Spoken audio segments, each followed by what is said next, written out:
Philadelphia. A pair of teams which have split their first 8 games will meet. The Eagles playing host to the Baltimore Colts. Today's game is brought to you by Ford and your Ford dealer. Have you driven a Ford lately? By Anheuser-Busch, St. Louis, Brewers of Michelob. Some things speak for themselves. And by Honda Motorcycles. Honda, follow the leader.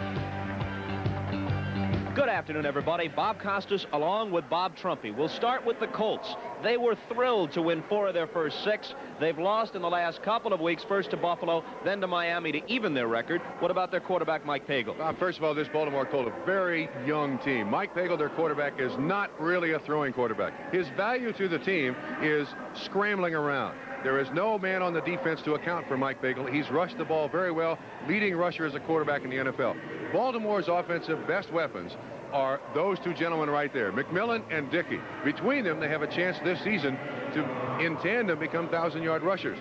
If they can get the ball to those guys 8 out of 10 times today, they got a chance to win. They don't play well against a prevent defense.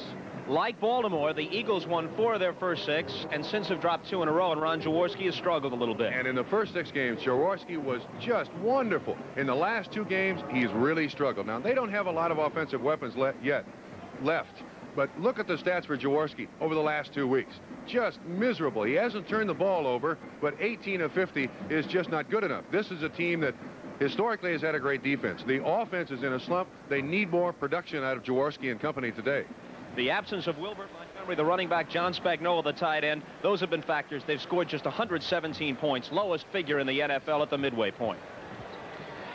You got a quick look at Marion Campbell and then over to Frank Cush. Some have questioned whether Cush is doing the right thing with his blunt criticisms of Baltimore players after games, and he responded this week by saying, "What is this, a women's forum?" And I'm just simply quoting Cush. Says, "This isn't tiddlywinks, this is NFL football." Tony Franklin to kick off. Alvin Moore, one of the up men, to take it. And out across the 25-yard line. Dickey and McMillan, they each rank in the top dozen in the conference in rushing. So they have double-barreled threat situation in the backfield along with Pagel. Booza, Butler, and Sherwin are the targets. And the offensive line, those highlighted in white, are either rookies or first-time starters. Hinton, of course, from Northwestern, #1 pick of the Broncos, and sent over to Baltimore as part of the Elway deal.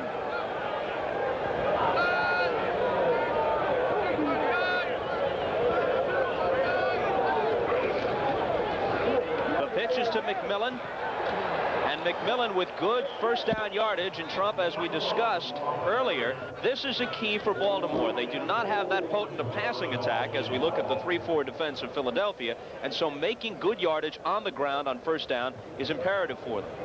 We'll continue watching the Philadelphia defense. Very interesting call on that first down. They've got injuries to the right side of their offensive line, Utt at guard and Wright at tackle, replacing 2 very good players. And they run right.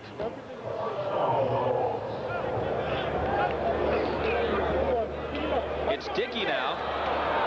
And Dickey gets decent yardage on first down, picking up about 5 after McMillan got exactly 10 on the game's opening carry.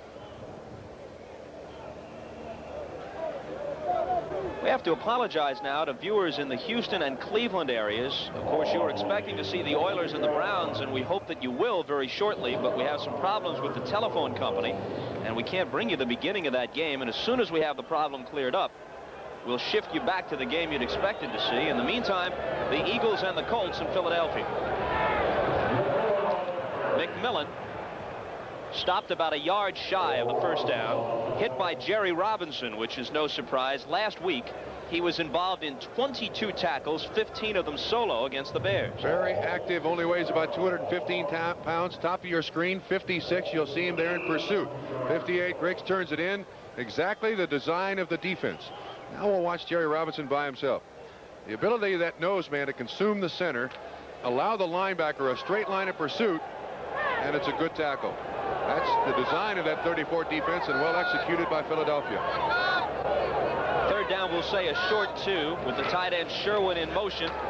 They give it to Dickey, and it looks like he has the first down. Robinson again is involved on the tackle. This defense of the Eagles has yielded just 145 points, one of the lowest totals in the league.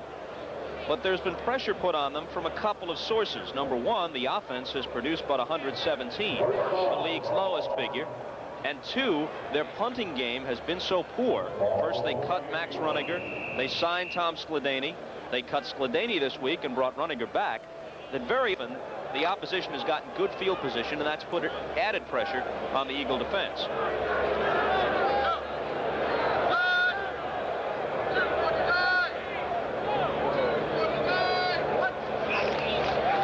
Hagel will throw his first pass. Protected well, but off the hands of Matt Bouza, who was covered closely by Herman Edwards, the right corner. Bob, if the Baltimore Colts are going to throw the ball, they must throw it in first down situations where the defense has no idea what play is coming up. If they get in a second and third and long situations, as they are now, they really are at a disadvantage. Last year, everyone talked about the Baltimore Colts being the youngest team in the NFL. Well, this year, they're even younger. So they've got to rely on brute strength, straight ahead blocking, not be very fancy, just be very functional. That's not too functional. Through the hands of McMillan and incomplete, bringing up 3rd and 10. How young are the Colts? They have 13 rookies on their roster and no fewer than 35 players with 3 years or less NFL experience. But the Baltimore Colts feel they have a nucleus of about 16 players that they can build around and add to. One thing about Frank Kush and Ernie Accorsi, both are very aggressive. They will certainly try to find someone else that can play the particular spot just a little bit better. On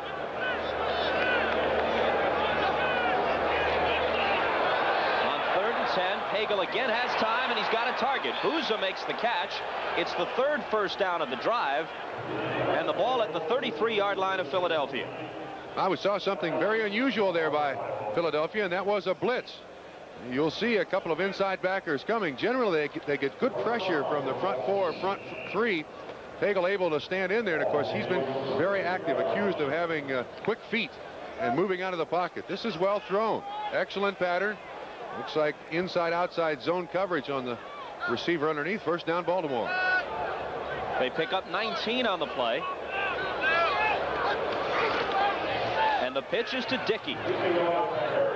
Not much. Couple of yards perhaps. Dickey's contract situation, a story in Baltimore. He's approaching the end of his present deal, and there's been about the Houston Gamblers of the USFL, a franchise owned by his former agent, Jerry Argovitz. There's no doubt that Curtis Dickey is one of the great threats, offensive threats, that you can find in this game today. And I think Frank Kush, the coach, and Ernie Accorsi, the general manager, realize how valuable he is to the franchise, and they're making their best effort to sign him to a new contract. 2nd and 8.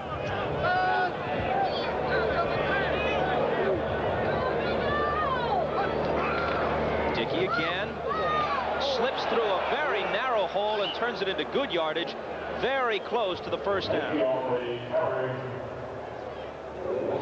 This is exactly what the Baltimore Colts do best. Sweep left and right. Good stand-up blocks there by the Colt offensive lineman, and a good pull by number 64, Ben Utt, right tackle. And with Dickey's speed, watch how quickly he turns up that field. You see Hinton, 72, the young man out of Northwestern, who is a real player. And Balderschweiler, 72. Big people up front who can really move out any defensive line. 3rd down, and they need less than a yard. They ask McMillan to get it. And let's see where they'll spot it. It looks like he has it. Both of these teams have had a lot of trouble putting points on the board.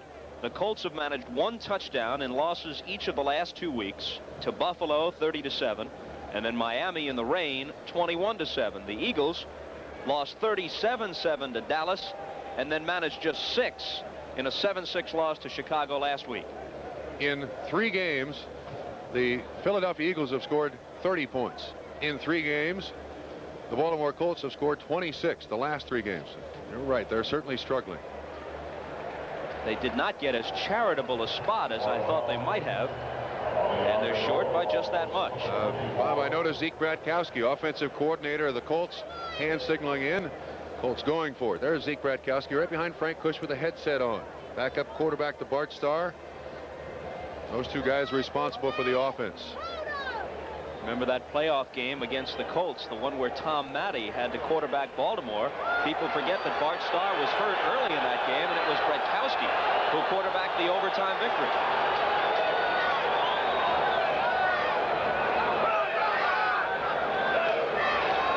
They need an inch or two. McMillan's got it.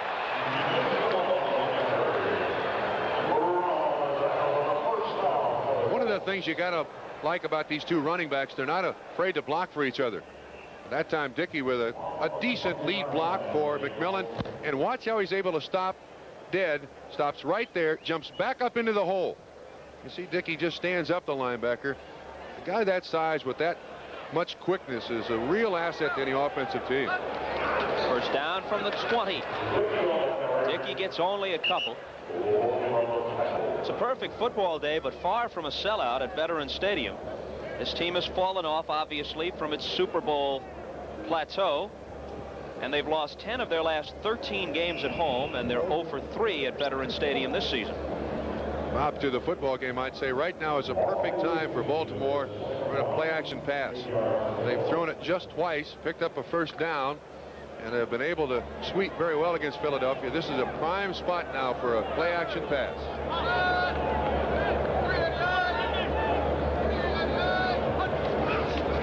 Quick drop. They fire it out. No, he trapped it. It was intended for Butler. Pagel was right in throwing the ball low. That was Herman Edwards, 46 in the coverage. You don't want the ball up there above the receiver's shoulders or in the chest where it can be picked off. He was right in throwing it low. That's a little bit too low. Well, now they're in trouble. 3rd down and 9. This is an uncomfortable position. This is where you look for Pagel to maybe scramble around. No defense keeps a man on the quarterback. And if the defensive linemen can't stay in their pass rush lanes, Pagel can and will run it. Here he goes, but he doesn't get far. Robinson came up from his linebacker spot and really wrapped him after he had slipped free of the first couple of would-be tacklers. So now we'll see Raul Alegre to attempt a field goal. How about, tell you what, I think we picked something up here. I think they're going to keep Robinson on the line of scrimmage just as a personal tackler for Pagel so that he can't scramble out. You see Robinson right there kind of hanging around the line of scrimmage, faked the blitz, and then was just a yard or so behind the line of scrimmage waiting for Pagel to run. Good idea. Good design by Marion Campbell, defensive genius and head coach of the Philadelphia Eagles. We'll keep watching to see if in passing situations Robinson stays in the same spot. Jerry Robinson, the defensive captain, signal caller, leading tackler on the team. He got the worst of it somehow in that collision with Pagel. You would have thought it would have been the other way around. I agree with you. While Robinson pulls himself together and Alegre thinks about the field goal attempt, we'll take this break with 8:36 to play in the first. Of Mexico, Raul Alegre, a rookie from Texas, who has connected on 13 of 15 this season, including 3 of 3 from beyond 50 yards. So this is a relative chip shot for him. A 38-yard attempt. Ron Stark, the punter, is the holder as well, and Alegre makes it 3-0 Baltimore.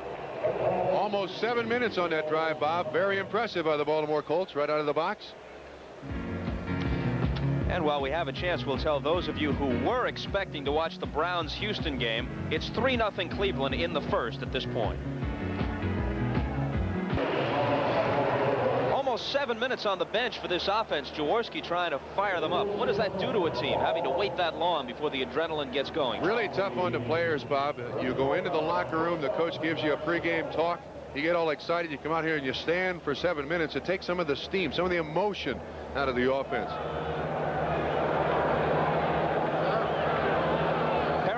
And Hubie Oliver are the starting backs. Michael Williams sidelined with a shoulder injury, and of course the biggest absence of all, Wilbert Montgomery, who won't be back for a few more weeks at least. And Harrington is stopped for a loss on the first down carry.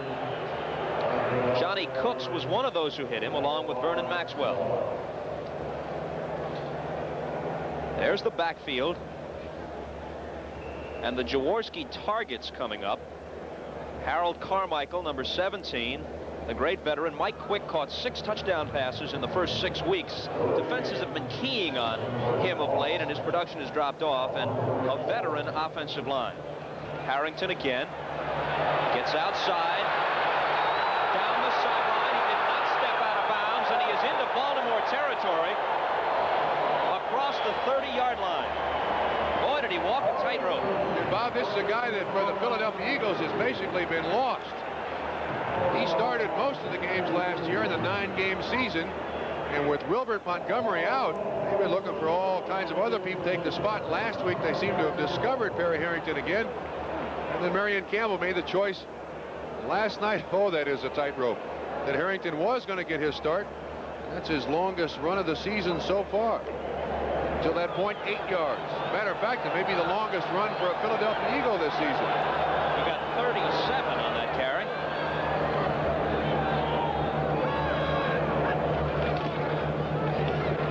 And it's Oliver spinning for 5 on first down. To give you an idea of the troubles the ground game has had, Oliver is the leading rusher with 238 yards. 3-4 defense for the Baltimore Colts. Vernon Maxwell, the rookie, very, very active. And, of course, Johnny Cooks, another prized youngster. And they've made some changes in their secondary as well, necessitated by injuries and the ever-changing evaluation of personnel by Frank Kush.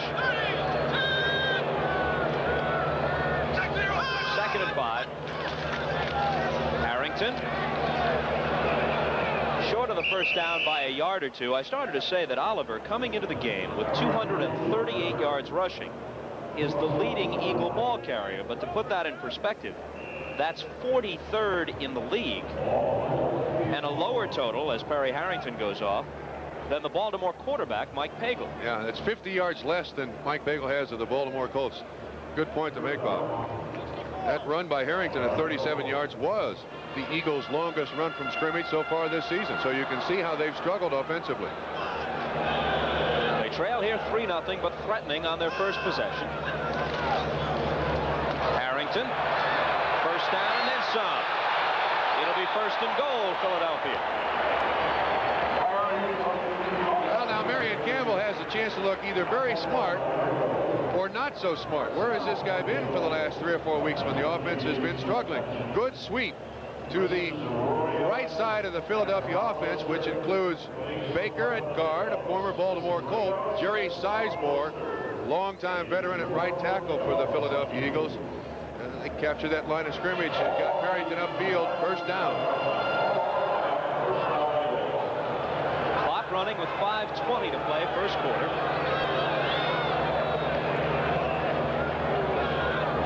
Jaworski hasn't put it in the air yet. They go with the draw, and Hubie Oliver's going absolutely nowhere. Yeah, interesting call. You made the point. Without ever throwing the ball, you wouldn't think that the first play that they'd run would be a draw play. Generally, you throw it, then you come back with a draw.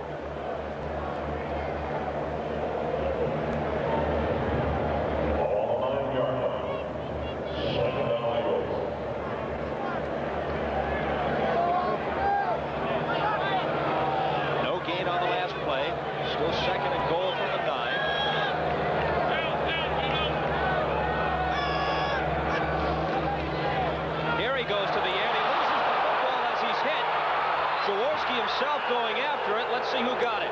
It's Baltimore.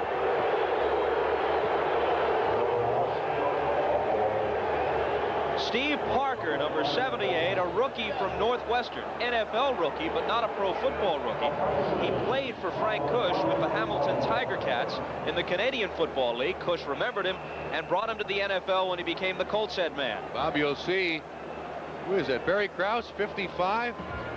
Excuse me, Greg Braceland just stripping the ball away from Jaworski. Big play, Baltimore Colts defense. They have it back. They will have to contend with all day is the Baltimore blitz. About 75% of the time they blitz. Here, Greg Braceland, outside linebacker. Right there to make the tackle, strip the ball away. Baltimore ball. From the 23-yard line, the give is to Dickey. A couple of very tough yards.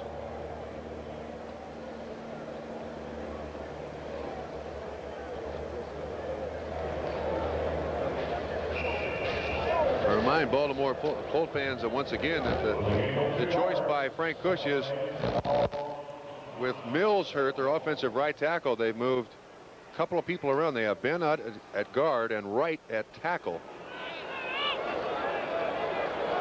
Second down, 8. Sideline pattern broken up. Herman Edwards reaching in to knock it away. Being on the receiving end of a turnover has to be heartening for the Colts as we watch this one more time. Very close to an interception. Bernard Henry was the target. Receiver, if possible, has to come back for the football, and if the receiver doesn't come back, the quarterback has to at least try to draw him back to the line of scrimmage to keep him away from that defensive back. In the last 2 weeks, the Colts, in losses to Buffalo and Miami, have turned the ball over 8 times themselves while taking it away only once.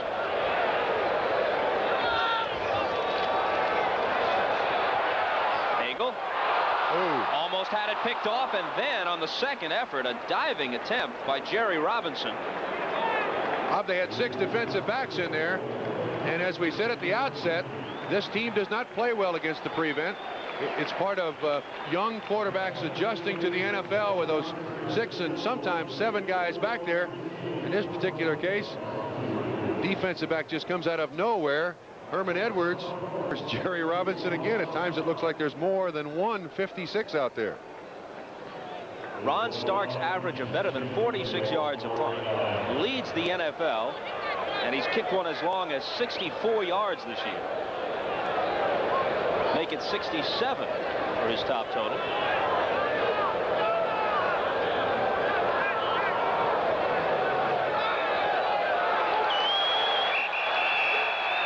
Some confusion, and they took too much time.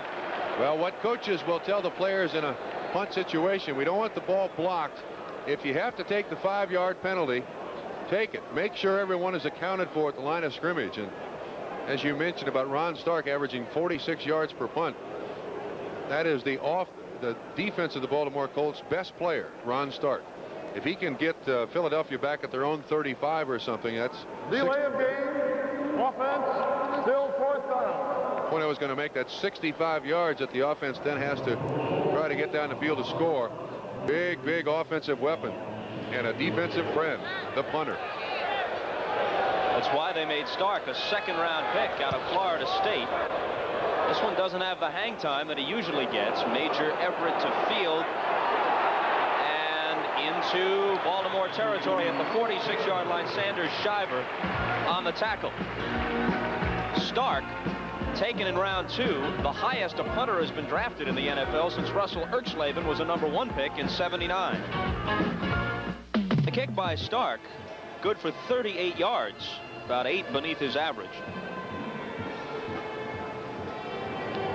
There's Frank Kush, head coach Baltimore Colts. From the 45-yard line of the Colts, Jaworski goes back to work. Their last drive, which brought them inside the 10, ended with a fumble. Here's Carmichael, who will now throw the ball for Quick. And they'll have a touchdown.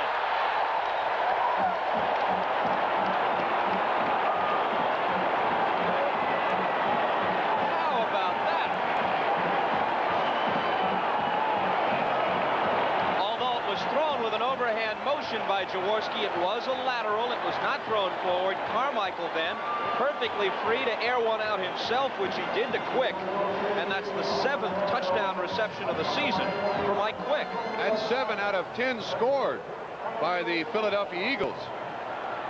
When we watch this replay, Nesby Glasgow is going to get chewed by somebody when this game is over. Frank connects on the point after. And the Eagles take a 7-3 lead with 3 minutes and 23 seconds to play in the first quarter. Here it is. Number 25 of the Baltimore Colts, Nesby Glasgow, free safety, certainly is in the area to make the interception. But watch.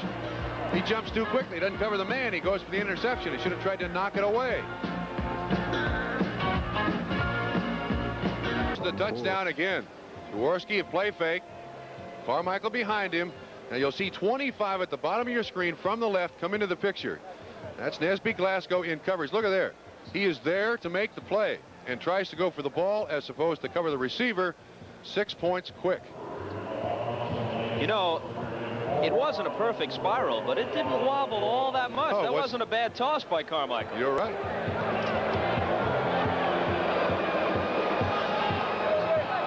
Kendall Williams fields the kick and gets out across the 25-yard line.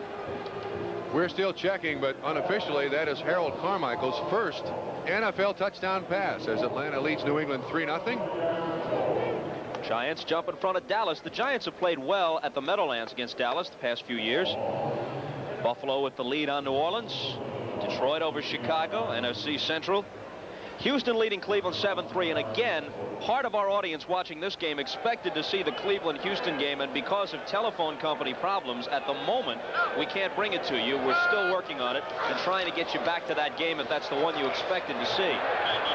Alvin Moore is the ball carrier on first down into the arms of Anthony Griggs. Like most 3-4 defenses, Philadelphia's is set up to allow the linebackers, especially the speedy inside men, to make the majority of the stops.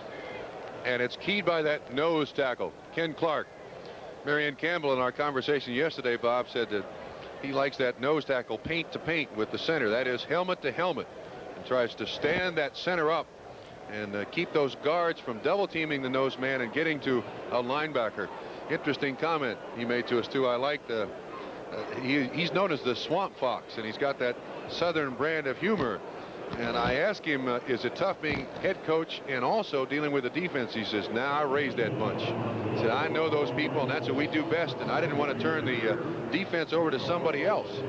So he is still the defensive coordinator, the man in charge, the designer, and he also has to answer to the press now as the head coach. His full name, Francis Marion Campbell, named after the Swamp Fox, Francis Marion. There was another famous Marion. Can you name him? Another. We're talking about a last name of Marion? No, first name. Well, perhaps Len Berman could sort it out at NFL 83 in New York. I don't know, Bob. What made Marion? Anyway, Gifford Nielsen takes the high snap in Cleveland. Looks straight ahead. Fires to Mike Renfro. Touchdown. The winless Oilers lead at 7-3. Now the answer to Bob Costas' trivia. No, we're still working on it, Len. Lenny, that's my trivia. The answer to my question is another famous gentleman named Marion, one of the all-time macho guys. We're talking about a last name of Marion. No, first name Marion. Oh, a Marion Motley. Well, there's another one. I wasn't thinking of him. John Wayne. Marion Morrison. Some of the most arcane information. 2nd and 8 from the 30-yard line. And the pitch is to McMillan. Only for a couple. They'll face 3rd and long, which is not the situation they want to find themselves in. Obviously, no club does, but especially Baltimore, because, as they'll very forthrightly tell you, at this point, with a young quarterback, an inexperienced team in general, against a nickel defense, and with that pass rush coming full tilt, they are not the most effective club you can find. Correct, Bob, and you see Philadelphia coming in with an additional pass rusher and 2 more defensive backs, and now Baltimore's got their problems.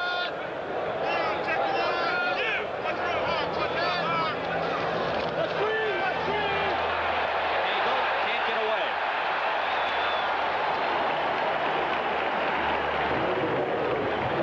The celebration is on. Greg Brown, number 98, was the guy who got there first, and then he had some help. That's the 22nd time in now 8 and about a half a game that Pagel has been sacked, and this team simply does not pass protect well. They're all young, and as is generally true, offensive linemen out of college are better run blockers than pass protectors. And with Dickey and McMillan, Baltimore wants to run the ball 8 out of 10, stay out of those situations. Glenn Young is the deep man. You know, when you talk about a high sack total for the Baltimore team, it would be worse if Pagel didn't run so well. You're right. Young fields it in traffic and squirts through to about the 48-yard line as a flag goes down. I'm sure it's going to be illegal block in the back. It always is. And I made the point a couple of weeks ago. I'll make it again. I don't know what it takes to teach these kids that when the ball is punted, once it's in the air, the officials have just one thing to watch. That for illegal blocks in the back.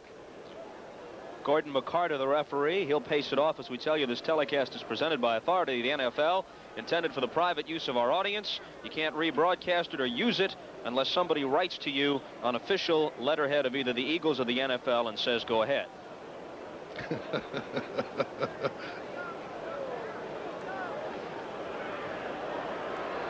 Illegal block, number 51, receiving team, 1st and 10.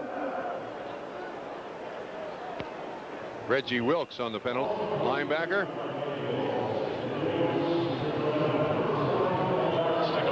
So we have a minute 29 to play first quarter. Philadelphia leads at 7-3. And the pitch is to Harrington. Harrington turns the corner again for a nice chunk of yardage. I think Perry Harrington trying to prove a point to the Philadelphia Eagles fans, and probably more importantly to the Philadelphia Eagles coaches, that he didn't appreciate sitting on the bench for 6 weeks, 7 weeks. Look at that, 5 carries, 58 yards. This team historically has relied so much on Wilbert Montgomery. In fact, in the last 7 years, only 2 running backs other than Wilbert Montgomery have rushed for 100 yards, and neither is presently on the team.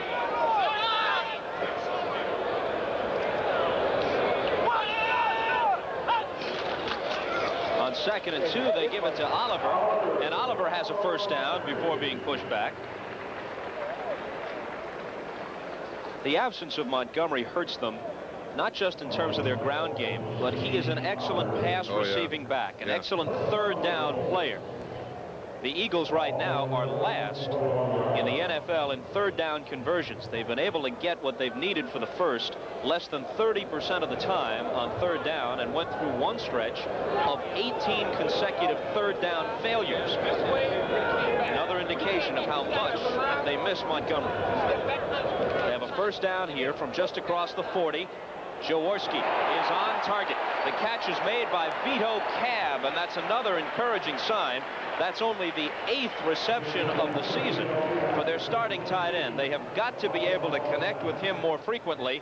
They really miss John Spagnola, who's normally their starter and out with an injury. And with the pressure on Mike Quick and his touchdown ability, you're right. Taking some of the pressure off those outside receivers is the responsibility of the tight end. And with John Spagnola hurt, watch the pattern. Inside release. Johnny Cooks in the coverage, all those total zone. You see Cooks let him go, leaving there for Nesby Glasgow. Big first down pickup by Philadelphia. Gain of 23. And the gun sounds before they can get the snap off. It's the end of the first quarter. Well, if you're dressed in scanty fashion, as the temperatures get down into the 40s, you've got to move pretty quickly to keep warm. At least stay in the sunshine. First play of the second quarter from the 35-yard line of Baltimore.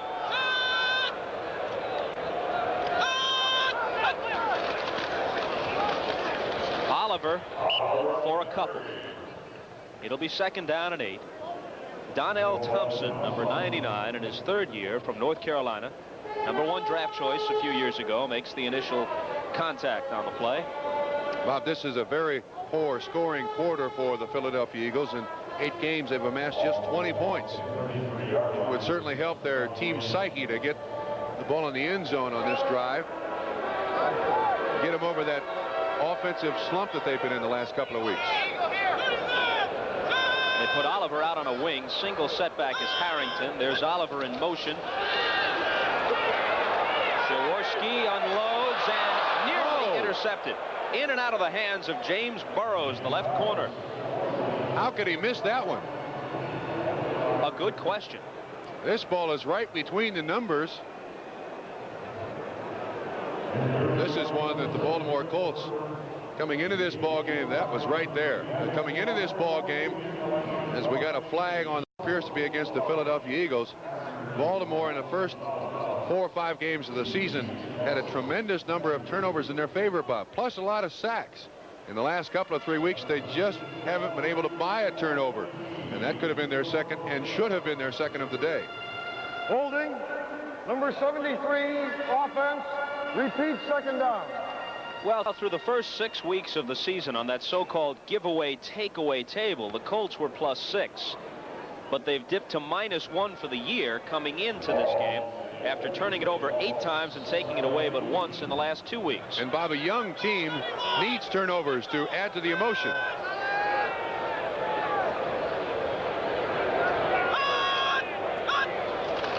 From the shotgun on 2nd and long, Jaworski, it'll be 3rd and a whole lot longer. He's back at the Philadelphia 45. The sack belongs to Leo Wisniewski. Let's go again to New York. All right, Bob, in Atlanta, the Patriots have yielded their first touchdown in 7 quarters. Here's Gerald Riggs for the Falcons. Atlanta's opened up a 10-0 lead, 2nd quarter. Any more trivia from Trumpy? He's usually good for just 1 a game, Len, and we can all be thankful for that. Bob, I noticed Mark Bell, number 90, recent acquisition on waivers from Seattle in the ball game. Looks like a blitz coming. 3rd and nearly 30. Jaworski fires and broken up. Thrown poorly. Intended for Carmichael, and it's Tate Randall, number 35, who got there. Bob, that ball was a good 3 yards behind Harold Carmichael. There's 4 guys in coverage by Baltimore. There's the 5th. And you'll see 2 receivers come down the field quick as the guy clearing out. Watch where this ball is thrown. Very, very poorly thrown by Jaworski. Generally,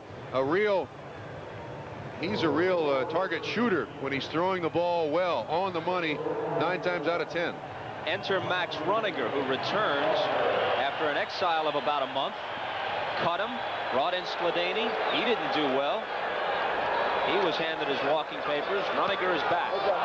Terrible kick off the side of his foot, but as it turns out, it's not so bad with the bounce, and it goes out of bounds, preventing a return at the 21-yard line. Play, follow the bouncing ball. Steve Grogan throws the home run ball to Stanley Morgan. Bobble, bobble, bounce. There's Bob Glazebrook. That's a live ball. The interception. The Falcons lead by 10, and they want more. Back to you, Bob.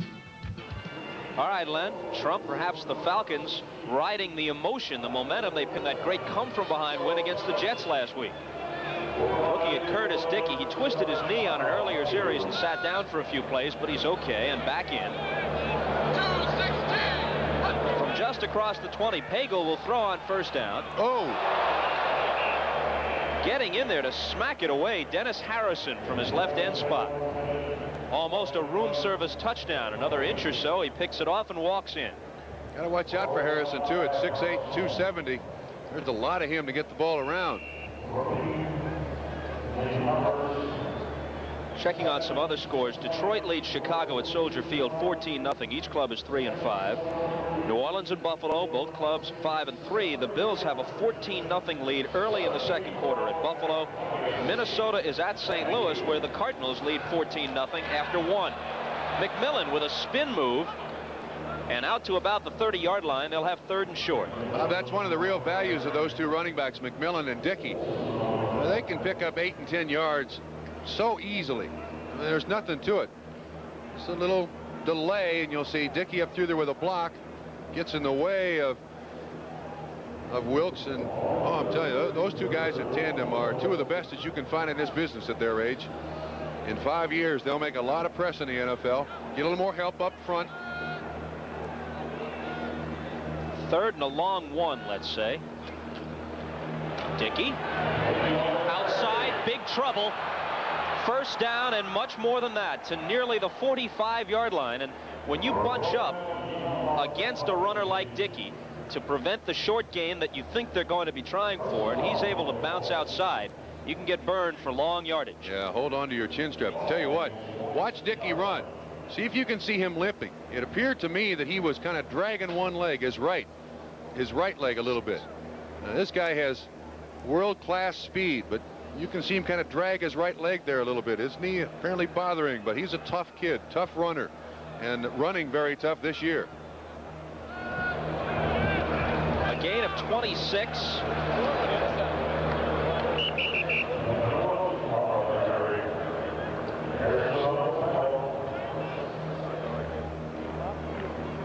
Short yardage on the 1st down play. McMillan carried that time. Oh, the Colts don't need this. Steve Wright offensive tackle kind of limps off a little bit, and they're already very hurt on the offensive line. He's had a problem with an ankle, and that does not bode well for Baltimore's offensive line. They need those guys to stay healthy. They got a lot of changes in there anyway. 2nd and 8. Dickey. That burst of speed. And he is out to the 30-yard line for a first down. A gain of 14 on the play. He's hampered somewhat, though. You can see when you hurt your knee like that in the middle of a game, you don't want to go out because you don't know how serious it is, but still you kind of favor it a little bit, protect it somewhat. You see 68 right behind Dickey. Jeff Hart replacing Steve Wright. We'll keep you posted as to the injury of Wright. Boy, these guys can get yardage in a hurry. Both these guys, McMillan and Dickey, they're fun to watch. Baltimore trailing 7-3, but driving. They asked Dickey to get some more, and only a yard before Ken Clark. Number 71, the nose tackle, hit him. There's the guy that the Swamp Fox says he's got to stand that center up, and he has got great upper body strength and can do that. Several running backs have had big days this year against Philadelphia. O.J. Anderson of the Cardinals, John Riggins of the Redskins, William Andrews of Atlanta. Last week, Walter Payton got nearly 100 yards, but it took him 30 carries to do it.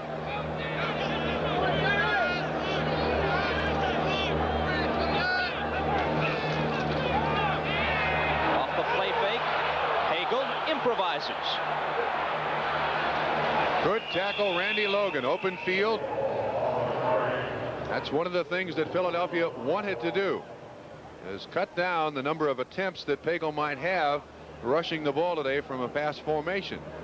And the thing about the thing that the defense can do is use discipline in their pass rush lanes, and then there should be no place for Pagel to run. Now the prevent defense by the Philadelphia Eagles. This is the spot that Baltimore does not want to be in, facing that prevent defense. 3rd down 3.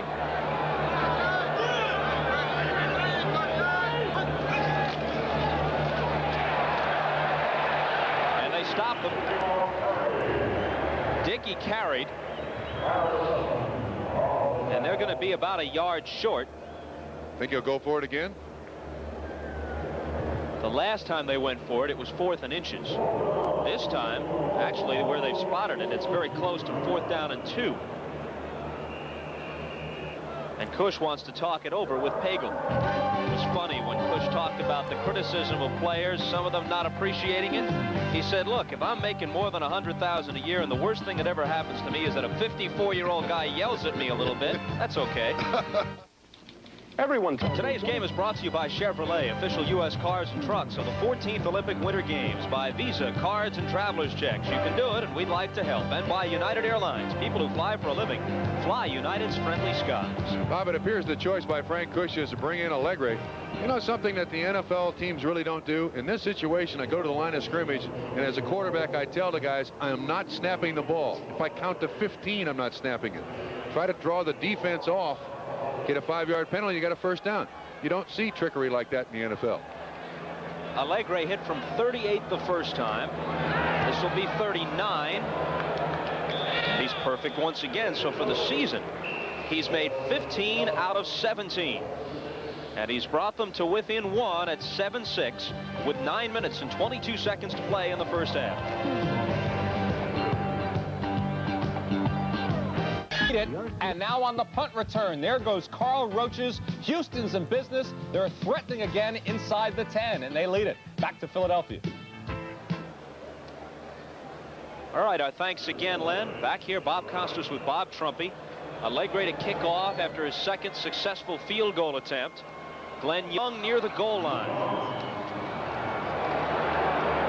Smack down at the 25-yard line. Gary Padgett in on the tackle for Baltimore. Allegre will cost the Baltimore Colts no more than a 9th-round draft choice next year from Dallas. It's not a bad exchange. Atlanta now 10-0 over New England. Dallas on top of the Giants 14-7. Buffalo over New Orleans. 14-0 Detroit over Chicago. Houston over Cleveland 7-3. St. Louis over Minnesota 14-0. 10 Philadelphia.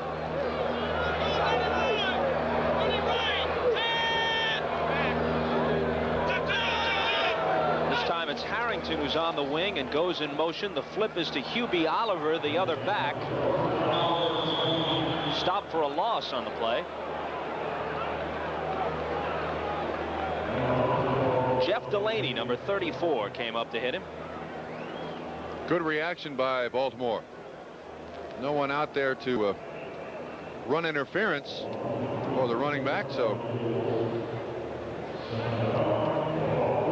While we have a chance, we want to remind you that tonight on NBC's first camera, 7 o'clock Eastern Time, exclusive footage from inside Grenada taken during the first 3 days of fighting. 7 o'clock Eastern Time tonight. First camera on NBC.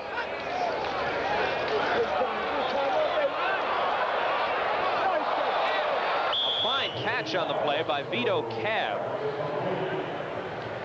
But it's still short of the first down by a couple of yards. Excuse me, Bob. The thing that made it such a great catch is that Cab was standing dead still and was able to leap out there like a soccer goalie and get his hands on the football. Second catch by the tight end today, just the 13th on the entire season for tight ends for the Philadelphia Eagles. Jaworski here with a lot of time to throw. Can scan the entire field. Look at that catch. That's nice. My mistake. I had said 3rd and 2. They need 7 for the first down. From the shotgun, Jaworski flips it out to Oliver. And they'll have to punt. Well played. Vernon Maxwell, 56, was there. Running back avoided him, and then Wisniewski, the nose man, to make the tackle. Did you notice as Mark Bell had some penetration from his end spot and was bearing down on Jaworski, the blocker, and I couldn't pick up who it was, not only didn't block him, but helped him. He pushed him right in the direction of Jaworski. 76 of the Philadelphia Eagles, Jerry Sizemore. Well, he hasn't messed up too many plays over the years. Hasn't. It's the basic lookout block. You turn around, yell at the quarterback, look out. Roniger's last kick. That's a good one. Not too successful. This is a good one. Porter. Rick Porter is to the 45-yard line, so it's good field position for Baltimore. With 6 minutes and 47 seconds remaining in the second quarter, and the Eagles leading it 7-6.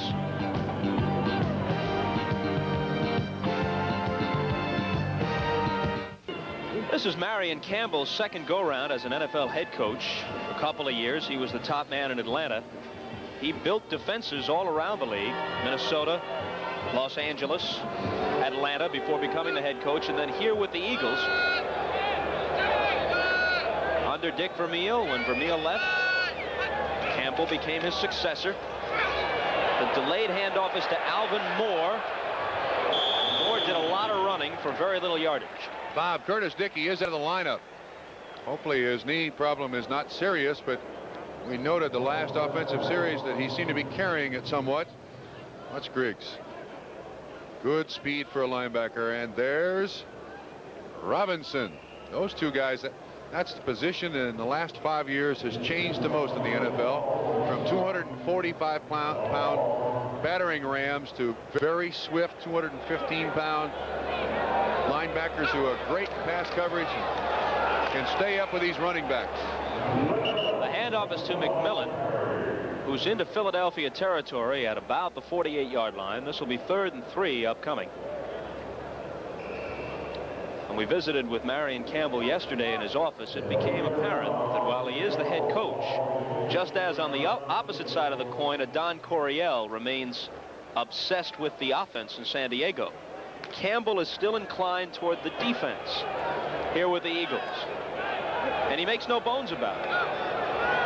He said, that's where my expertise lies primarily. I'm still going to be involved actively in coaching that defense. McMillan again got outside and got the first down. Bob, an outstanding block by Alvin Moore, number 23, too. We got a flag down on the play on the far side of the field, but Alvin Moore replacing Curtis Dickey. Offsides. Defense. Alvin Moore had a good hit on Griggs. Griggs and Robinson. Ooh, there's Steve Wright. Bad news. He started today at offensive right tackle. Offside. Number 51, defense, decline, 1st and 10. That's by a lineman. Wilkes offside. All 4 of those Philadelphia linebackers, very fleet athletes. They're the real hybrids nowadays in the NFL. He'll have his chance to make up for that offside sometime before this game is over. 5:52 to play until halftime. Colts trail 7-6. Pagel is throwing long, and he's got a man, but incomplete. Butler was the target. So that was one time when the Butler didn't do it.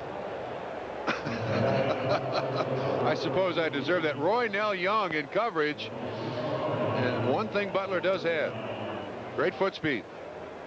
Nice play action fake here.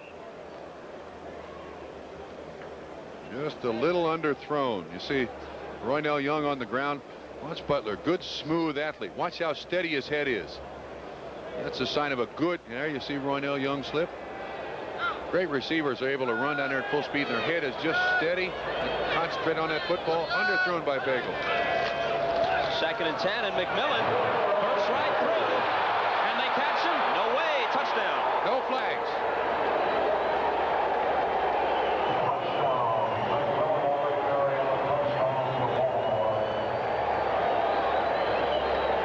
Bob, I'll tell you what, number 22 of the Philadelphia Eagles, Bernard Wilson, appeared to me to have a chance to tackle McMillan, but McMillan, for his size, just blew through there. Good man-on-man blocking, trapped by the tight end that came in. Now watch on the right-hand side of your screen. Roynell Young and Bernard Wilson both there to make the tackle, but neither did. McMillan's got outstanding speed for a guy his size. He's compact at about 6 feet tall and 220 pounds. So he's got fullback size, but very nearly halfback speed, which he showed us on that carry. The kick by Allegre is good. This is bad news for Philadelphia because they don't normally allow a lot of points, and they rely on their defense to shut down their opponents. Longest run of the year by McMillan. They lead 13-7. Got an update on another score for you as you look at the tally here. Buffalo is in front of New Orleans at Buffalo, 20-0. Wow. Midway through the 2nd quarter. Each club coming in at 5-3 in that game. Glenn Young at about the 7-yard line gets outside for a moment and is dropped at about the 32.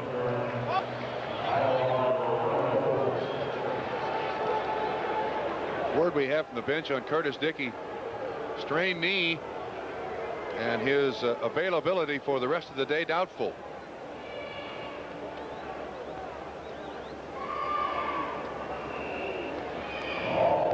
There's Curtis Dickey. Can we get a shot of his knee, see if he's got some ice on it? No, he appears to be walking it off if it is bothering him. Thank you, gentlemen.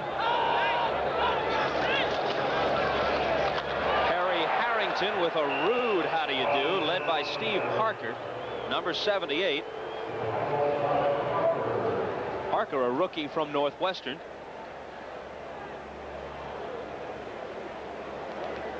So he's reunited here with a collegiate teammate in Chris Hinton, who plays the offensive line for the Colts.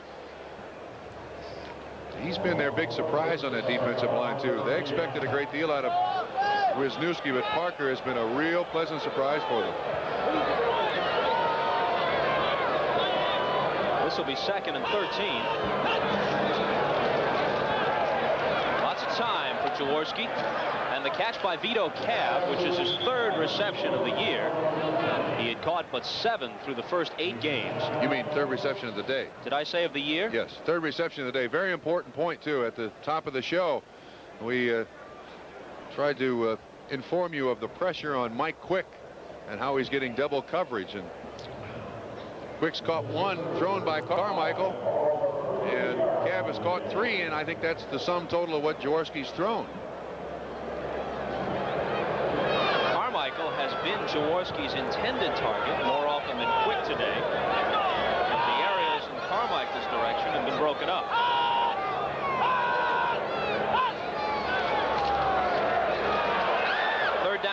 they're throwing for a lot more than that. It was quick, and he was interfered with by Tate Randall. It'll be a first down for Philadelphia in the vicinity of the 25-yard line of Baltimore. Bob, coming into this ballgame, Philadelphia did want to get the ball down the field. If there is a suspect part of the Baltimore Colts defense, it is their pass coverage. Pass interference, number 35, defense, first and 10. And what Philadelphia created there with the shotgun formation and with the formation that they had, man-on-man coverage on the outside receivers. And you certainly hope that Tate Randall, making his first start at cornerback, that Mike Quick is going to win that battle.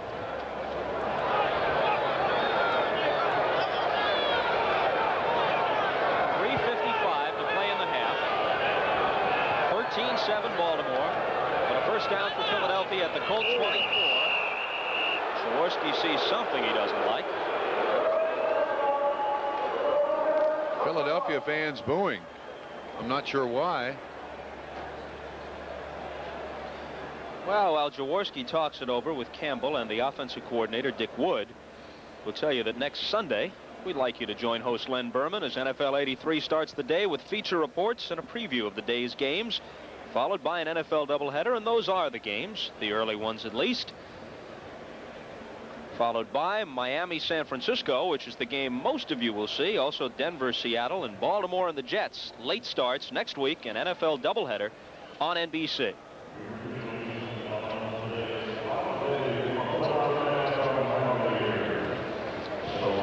Philadelphia now in good shape. They're at the Baltimore 24-yard line. What they want to avoid down here is just a mistake, so you don't call anything real tricky. Try to go with one of your bread and butter plays. A little pass out in the flat to maybe the tight end would be good. And I'm surprised that they don't screen more, the Philadelphia Eagles. Jaworski for the year coming in had completed 56%, 8 of them for touchdowns, 5 had been intercepted. His peak, of course, reached in that Super Bowl season, 1980. He threw for 27 touchdowns that year. He was brilliant then.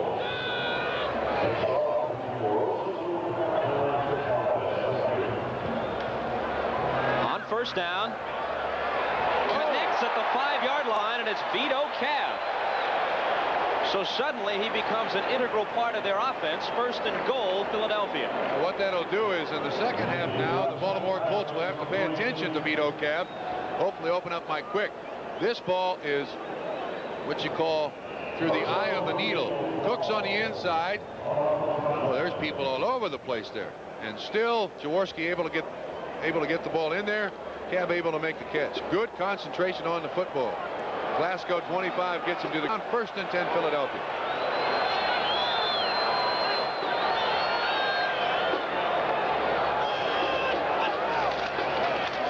Harrington lowers his head but meets some stern opposition, is pushed back.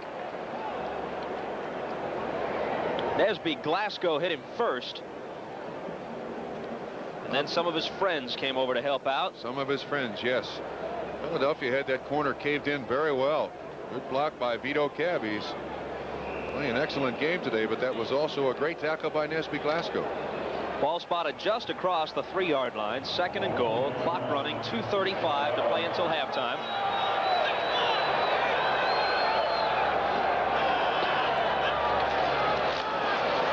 Harrington tries the outside and gets down near the 1-yard line. So the change of direction prevented a loss, at least, and a short pickup on the play. Bob Evans, the same exact play, same formation, same motion, even sounded like it was on the same snap count. See that graphic? Haven't scored a rushing touchdown in the last 4 weeks. This is exactly the same play. We ran into Jaworski. And penetration by 52 Braceland. Also made him change his direction a little bit, but they'll have it third down and about 1 here. 2-minute warning stops the clock. Gives the Eagles a little more time to think about what will be third and goal from the 1-yard line. When we return, it's 13-7 Baltimore. Well, during that timeout, a lot of speculation going on up here in the booth, and with Ken Edmondson, our producer, down in the truck. Why don't you share it with us, Trump? What do you think? I'd say in this point you got to give your quarterback an option. And Vito have 84, a good option. Run or pass by Jaworski. Oliver first and then Harrington behind him in the eye. Harrington gets there. Touchdown.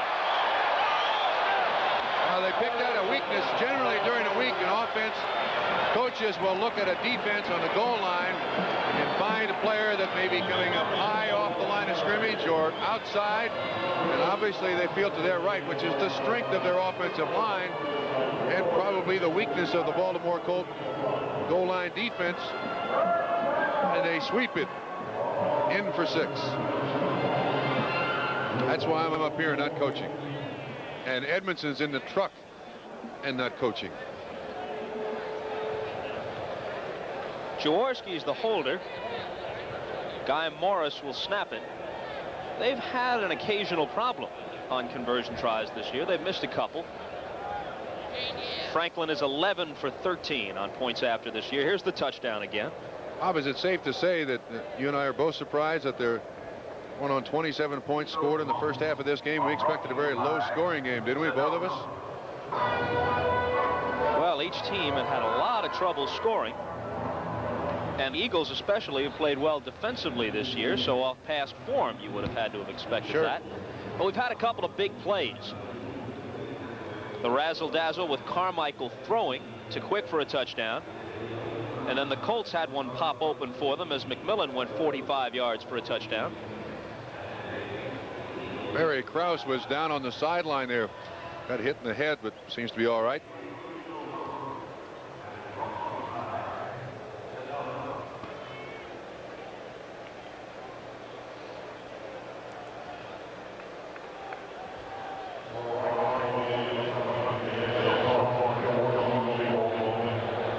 So now we're finally set.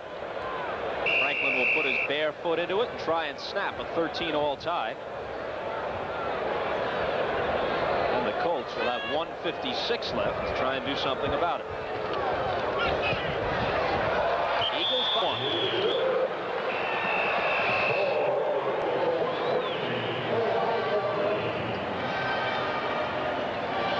When we reach halftime, we'll go to New York as always. Join Len Berman and company for NFL 83.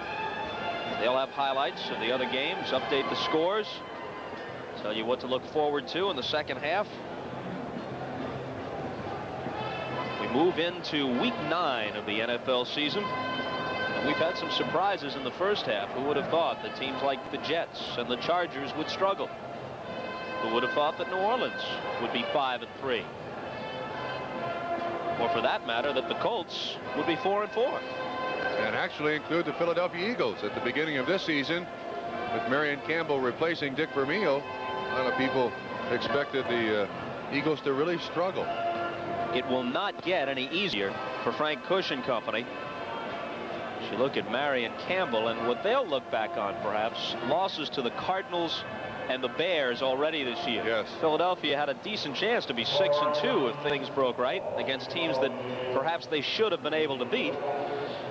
But for Baltimore, after they finish here today, they go to New York against the Jets. This is going to go out of bounds, and it will cost the Eagles 5, and they'll kick it over. Then the Colts have the Steelers at home. They're at Miami. They're at Cleveland. And then the Jets come to Baltimore. So that's a tough stretch.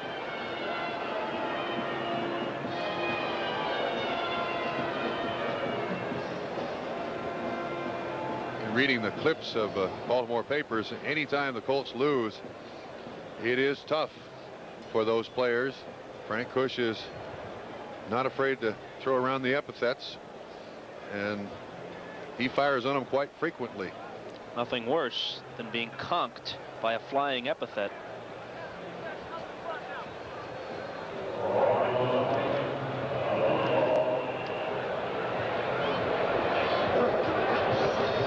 Franklin again. Direction on this one's a little better, and Rick Porter has it at the 10-yard line. Out across the 25 before being pushed back. It'll now be interesting to see what kind of two-minute offense the Baltimore Colts have. Generally, you would expect the Eagles to go a prevent defense of some sort use the clock as their ally, try to keep the players in bounds. But as we've certainly made the point this first half, they don't throw the ball particularly well. With Dickey out, he's replaced in the backfield by number 23, Alvin Moore, a rookie from Arizona State. And there is a definite Sun Devil influence on this team. Hagel to the air on first down. Nice strike to Butler. That gets them out to the 42 for a gain of 14. The alignment here is 3 wide receivers, 2 running backs by Baltimore. Matt Booza is the 3rd receiver in the ball game.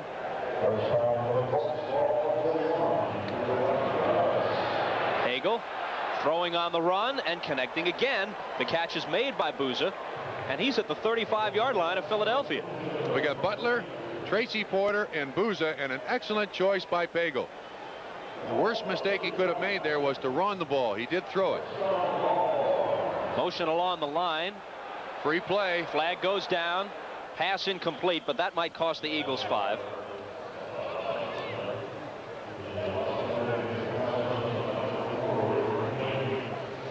That'll be offsides. Philadelphia will be 1st and 5, and now Philadelphia's to the point where they've got to go back with what should be about their standard defense. With Alvin Moore having come into the game, it reminds us that he's from Arizona State. There are no fewer than 8 former Arizona State players on this Colt roster. Offside, number 78 defense, 1st down 5. Allegre getting ready just in case, and all 8 of those players either played for Frank Kush at Arizona State, or at least they were recruited by him. Bob, here's the defense now for Philadelphia. 4 defensive linemen, 1 linebacker, 6 defensive backs. 1st and 5 from the 30. They're already well within Allegre's range. He's made 3 this year of beyond 50 yards. Alvin Moore. He's got a 1st down. Good choice in the face of that prevent defense. They run the ball. You've got 260-pound offensive linemen against 180-pound defensive backs. Moving down toward 45 seconds. Whoops. McMillan stays on his feet, but is stopped for no gain. Unless I missed a timeout somewhere, Baltimore should have 2 remaining. And they just wasted about 6 seconds. That's 6 seconds that they can't afford to waste. All right, here goes the clock again now.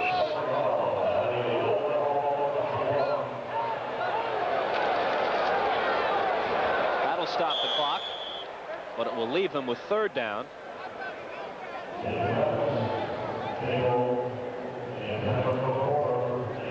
.22 seconds left. The ball at the 21-yard line. 3rd and 10.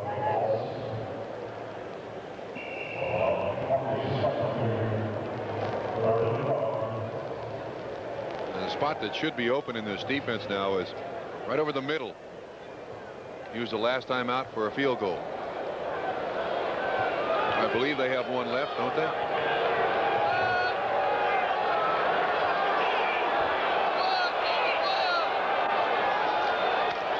Try to cross them up, but nobody was fooled. Alvin Moore goes down. And the Colts now will be content with Pagel standing right alongside the referee. They'll be content to let it get down to 5 seconds or so and then stop it.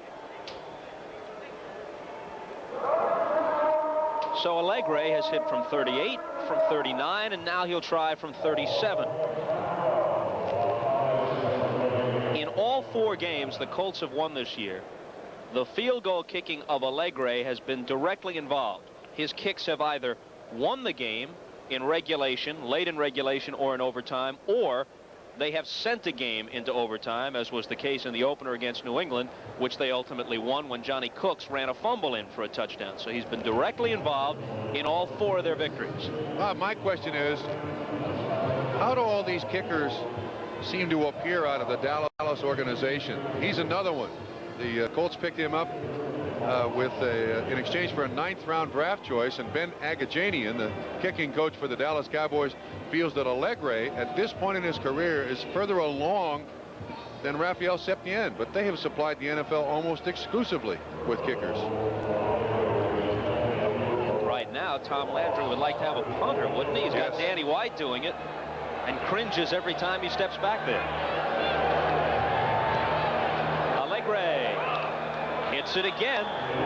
He's 3 for 3 today, and for the season, 16 of 18. Those are Mark Mosley-like numbers, aren't they? Good trajectory on that football too, Bob. Did you notice that? Gets that ball up very, got good strength in his leg. Soccer player in Mexico. So the Colts take the lead at 16-14. 1 second left.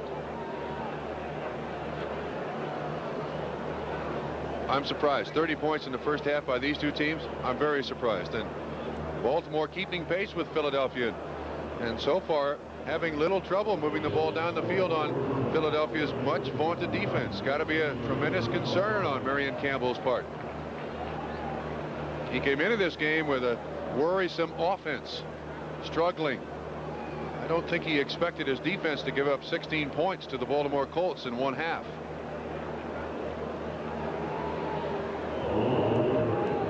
Glenn Young will drop back deep, standing at about the 5-yard line. Doubtful that Allegre will give him a chance to return it. He just squibs one down the middle of the field. And it's picked up by Byron Darby, number 94. Reserve defensive end, and as he's stopped, the first half comes to a close with the score. Baltimore 16, Philadelphia 14. We got a flag, Bob.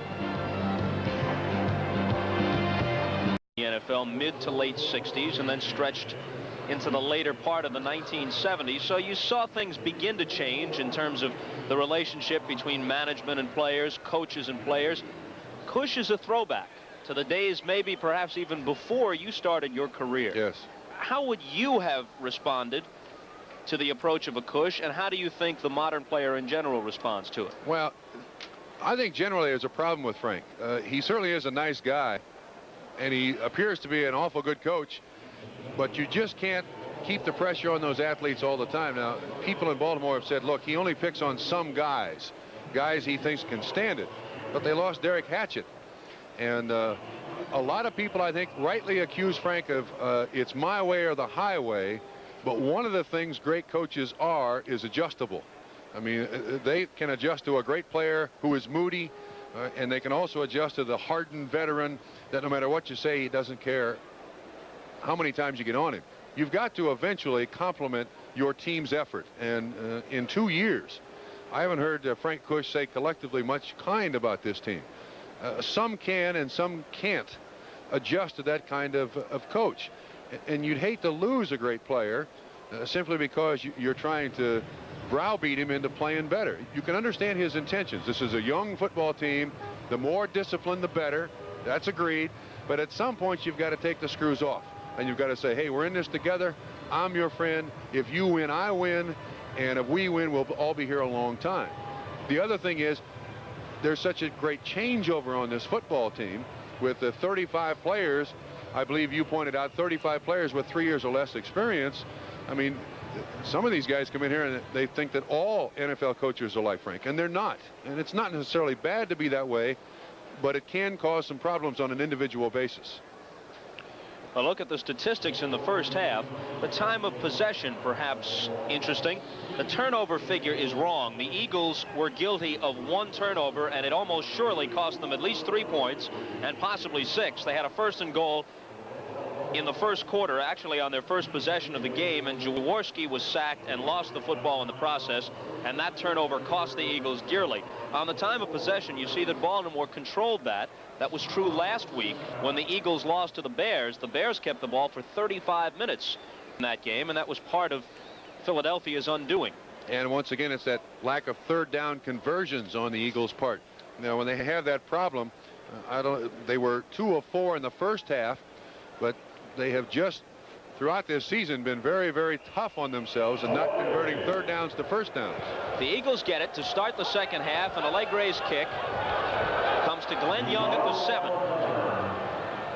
Not quite to the 30-yard line. For those of you who are sticklers for details, you may recall that with 1 second to go in the first half, a penalty flag was thrown just as we went to a commercial on what we thought was the concluding play of the half. Baltimore had to kick over, and they did exactly the same thing which they had done on the play which you did see. Just squib one into the middle of the field. The run back was of no consequence, and that is how officially the first half ended. 16-14 Baltimore. Half or a game cannot end on a penalty on the defense, and therefore Philadelphia got one more play, chance to run it back.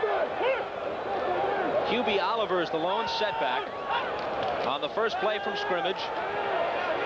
Jaworski connects. Quick makes the catch across the 40-yard line. Another well-thrown ball by Jaworski into traffic. You mentioned Derek Hatchett. It was Hatchett starting this second half who makes the stop on this play against Quick. Now he is without question their best defensive back, the one with the most experience, speed, and everything they need. But he walked out of camp. And there he is there to make the tackle. He has not played in about 2.5 weeks, and he walked out on his teammates. They've given him the cold shoulder, but he's an important member of that defense, Bob. Harrington, who had a big first half. The fumble came after the whistle. It's a gain of a couple of yards. 2nd and 8 upcoming. Once again, that hybrid linebacking core that you find nowadays in the NFL. Vernon Maxwell able to run Harrington down from behind. 10 years ago, you didn't find that much. Linebackers were big and cumbersome people, and now they're running backs and they're defensive backs. Watch from behind. 56. Look at the foot speed he has to catch up with Harrington. Hold him to about a 3-yard gain. 2nd and 7. Maxwell, a very aggressive, creative type of player. He's all over the place. Has more quarterback sacks than any linebacker in the league. 7 of them coming in. Harrington goes nowhere. Greg Braceland missed the first shot at him. Then Wisniewski got there along with Parker. Interesting. Philadelphia has great success throwing the ball on first down. And then they go away from it. Now 3rd down and 7. Baltimore brings in an extra defensive back. An extra defensive lineman. Philadelphia with the shotgun.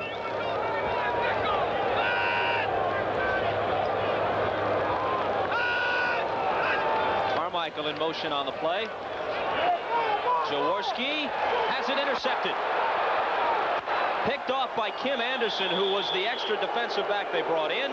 His return is to the 46-yard line of Baltimore. About that appeared to be an option play on Jaworski's part. He had a screen set up to the left-hand side of the field, and I guess his option is that if Quick is uncovered, he can throw it down there. Poor choice by Jaws there. Very poor choice. The zone coverage by Baltimore was back there waiting for that play, and the screen was open out in the flat.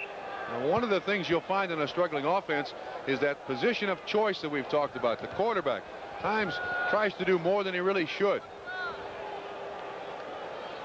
And so Pagel, on the Colts' first possession of the second half, is set up in good field position, gives the ball to Alvin Moore. So Dickey, who was hobbled by a sprained knee in the first half and was in and out of the lineup, does not start the second half.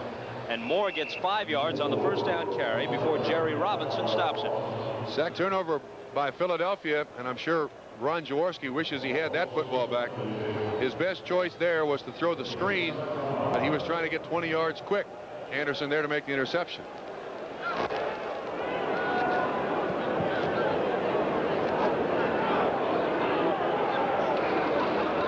McMillan, first down Baltimore. At this point, Baltimore may not have the overall talent on their roster, and then even among those who are talented, they may not have the experience which brings those talented players to their peak yet. But what they do have, and what allows them to compete in a lot of games, an excellent kicking game. Stark, the punter, and Allegre almost perfect throughout the season as the place kicker. You get the feeling that not too many teams are going to start drives against them in good field position, and when they get inside the opposition's 40, unless they turn it over, they're going to come away with some points.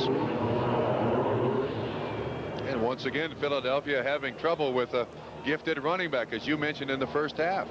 Riggins, Andrews, both with 100-yard rushing games. McMillan now just about to reach the 100-yard mark with about 93 yards. Curtis Dickey is now in the lineup. So he was not in for the first snap of the half, but is in now along with McMillan. He may be in there just as a decoy, Bob. We'll see. 2nd and 10. The play fake and the completion to the tight end Sherwin. And Sherwin is very close to a first down. Set with himself because he stumbled just a bit after the catch. His 17th catch on the day. And once again, you see Griggs, 58, right there at the line of scrimmage, being held by the play fake with Dickey and McMillan in the backfield, and then trips over his own foot. Close to a first down, close enough to measure. I tell you, I did not expect Baltimore to have this much success against Philadelphia's defense, and they've really made a shambles out of it. They haven't stopped Baltimore at all today. That's about as close as you can come to not having a first down.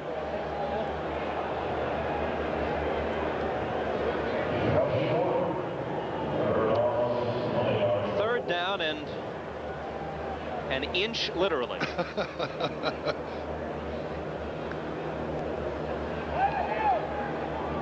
Now there are some quarterbacks and some team philosophies which would allow for a play fake here and a chance to go for all the marbles, and then on 4th down you try for the inch. But probably Baltimore at this stage isn't one of those teams. Yeah.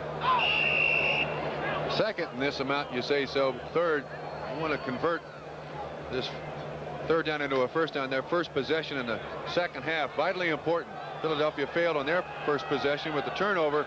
Baltimore's got to get points on the board. It's an important conversion right here.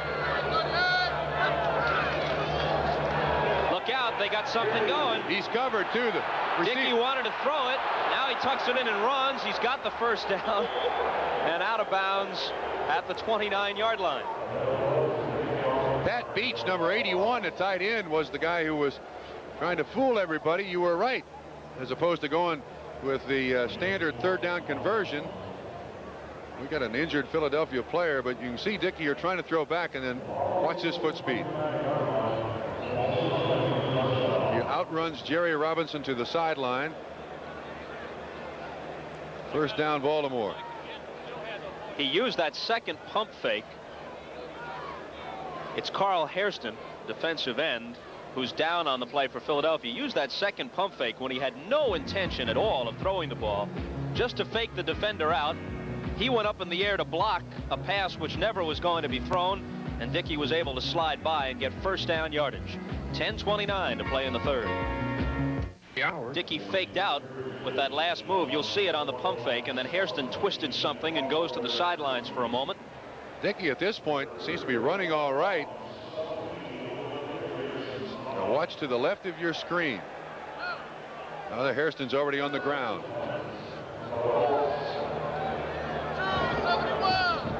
First down at the 29-yard line. McMillan for about 4 yards to the 25. Checking the scoreboard, Atlanta now leads New England. It's halftime in that game, 17-0. The Falcons at 3-5, leading the Patriots, who are 4-4, 17-zip. There it is. Trouble now for New England with that running offense that they have, being down 17-0 doesn't help much. Dallas over the Giants, 17-14 at the half.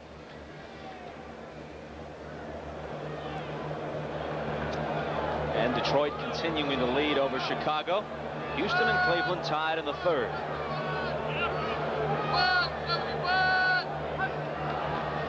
Short drop, quick pattern, caught by Butler, but for not much yardage, maybe 2 on the play. Maybe setting up a play here, Bob. You throw that little hitch, and then you fake the hitch, and Butler goes by the defensive back. In that particular play, Herman Edwards, 46, very, very quick in support. He's up there in a hurry. Third, and we'll say 4 coming up. Clock running with 9:20 to play in the third quarter. The Colts lead it 16-14. Generally, Cush has got to be happy with the ball club. Staying in this game for this long is very good defense. Cush termed last week's loss to Miami the most embarrassing thing he'd ever been associated with in football. Curtis Dickey stopped at the line of scrimmage. It's Allegre time again. Jerry Robinson once again on the tackle. Interesting call there. Third down and about 7. There was a prevent situation for Philadelphia. They had the people in, but Robinson from behind. McMillan just couldn't get the block on the defensive lineman. They're 94, the Philadelphia Eagles. Byron Darby replacing Hairston up with the knee injury. In the first half, Allegre hit from 37, 38, and 39. This one will be 42 yards. Stark kneeling at the 32. High snap. He gets it down. Allegre has plenty of leg into it. It's automatic with this guy. That kid's amazing. Give credit to the holder and the snapper, too. Guy that you can't overlook that. Donaldson on the snap and Ron Stark, the punter, on the hold. 2 important ingredients to a successful place kick.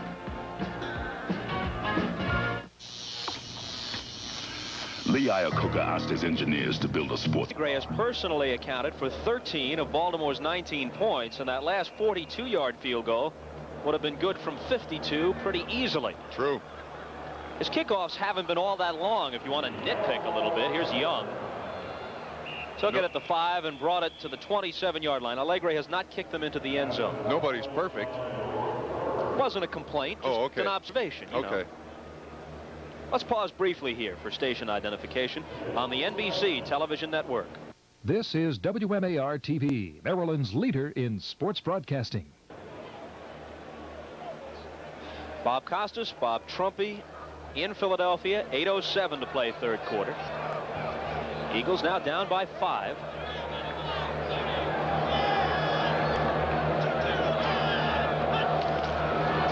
Harrington. Change of direction and a loss. Coming up to nail him, Jeff Delaney, number 34. Philadelphia's had a great deal of trouble creating a little seam in that defensive line. The Colt defensive linemen and linebackers have played very, very well, making the running backs of Philadelphia go back and forth across the line of scrimmage. Instead of going north and south, they're going east and west. Houston on top of Cleveland 16-10, looking for their first win this season.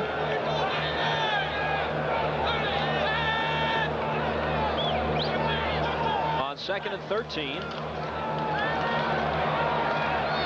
Jaworski wants Carmichael. He juggled it, and it's almost intercepted after he lost it. Some of the Philadelphia fans are unforgiving, and Carmichael hears about it. This did not appear to be a floater either. He just took his eye off the ball. Oh, that should have been caught, and that has happened to a great many receivers for the Eagles this year. Almost intercepted. Looks like number 45, James Burrows, there as the ball bounces up. That's 45, and 25 Glasgow on the ground to almost make the interception. Jaworski can't throw it much better than that. Third and a bunch. 7:18 to play third quarter.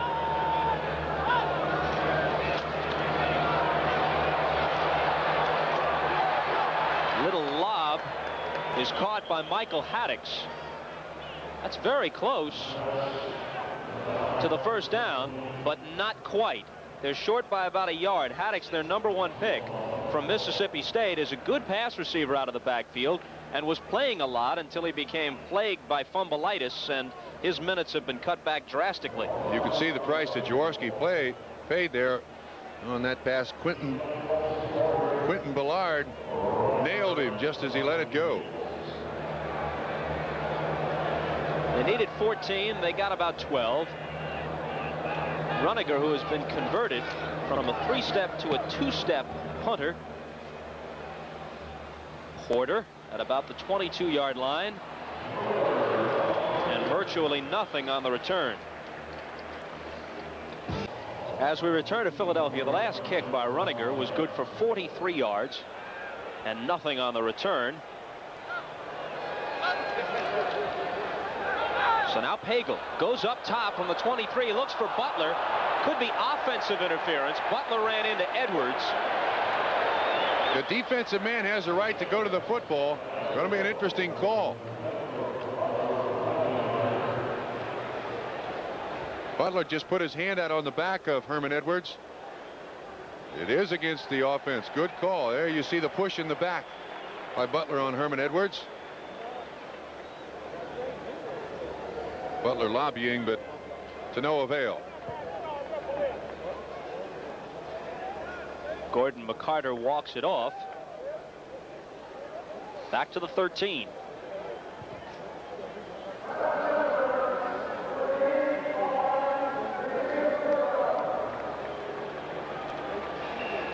And it's 1st and 20 now from there. There is an almost eerie silence here.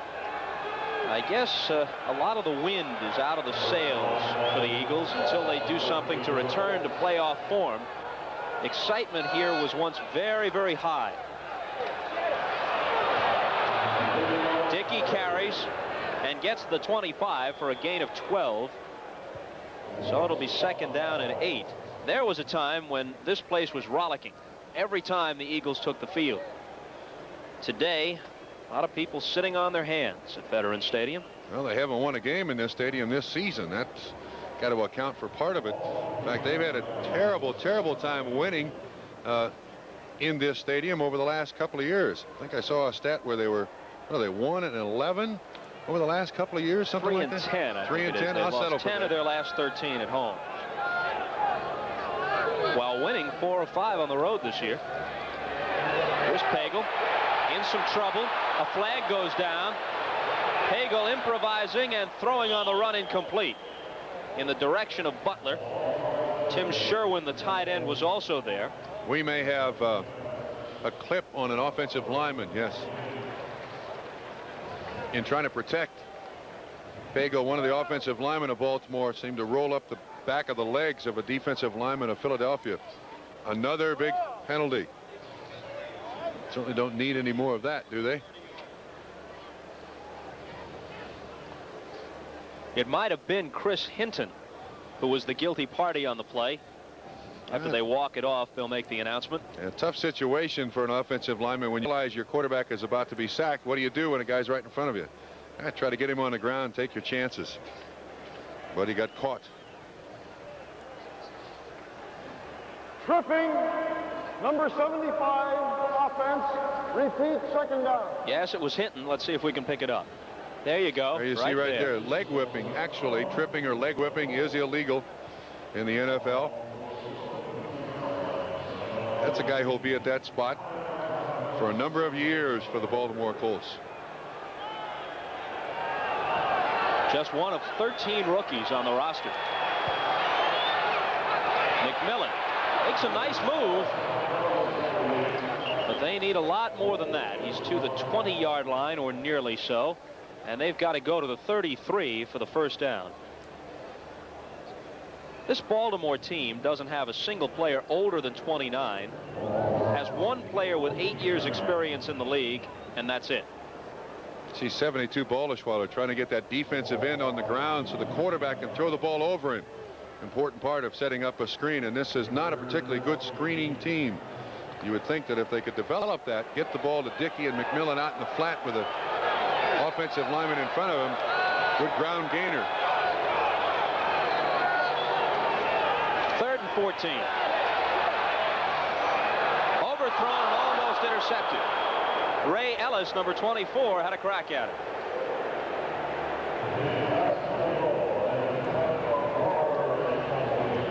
So now they'll ask Stark to bail them out of some trouble, as they'll have to kick from deep in their own territory.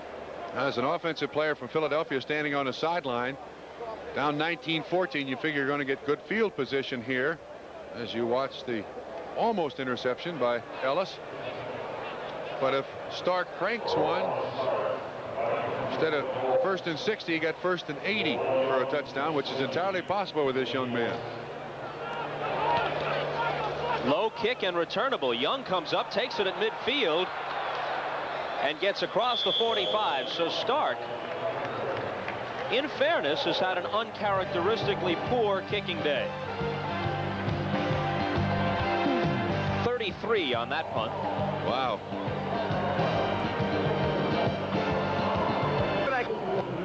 Donnell Thompson evidently has banged up a knee. and he's out of the ball game, replaced by Quentin Ballard, number 97, at a defensive line spot. Philadelphia at the 44 of Baltimore. Play fake, Jaworski. Lots of time. And the ball caught by Hubie Oliver. Oliver at the 34-yard line. Very close to a first down. They got just about 10 on the play. Critical drive here for Philadelphia. They've gone a long time without getting any points, and they've had too many drives in the second half now where it's been 3 downs and punt. And they've had good success throwing the football. I would hope that they would stay with it. And I'm sure the Philadelphia fans hope the same thing. That last play was good for a first down at the 34. Oliver bursts through. And Oliver churns out perhaps 9 yards before Jeff Delaney tackles him. Bob Jaworski almost missed the snap from center. That thing came very close to slipping out of his hands.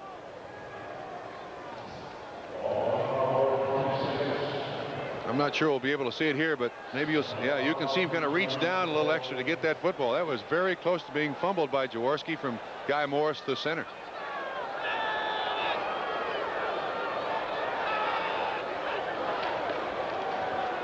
Oliver gets them the first down. Oliver across the 20-yard line. Vernon Maxwell is in on the tackle. In contrast, there's Maxwell. In contrast to the Eagles, who have it set up so that their linebackers, especially Griggs and Robinson, make most of their tackles. The 3 leading tacklers for Baltimore are their 3 starting defensive linemen, which is not the usual situation in a 3-4 alignment. That is highly unusual. From the 19, it's first down, Philadelphia. Exactly 3 minutes to play in the third quarter.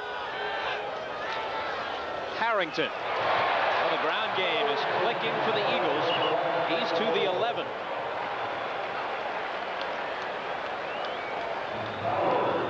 Good quick trap up the middle. Excellent job by the center, Morris.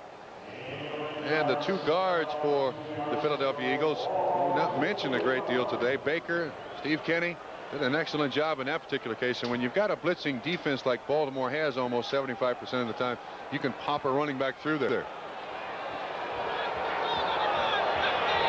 Colts lead it 19-14, but the Eagles knocking on the door.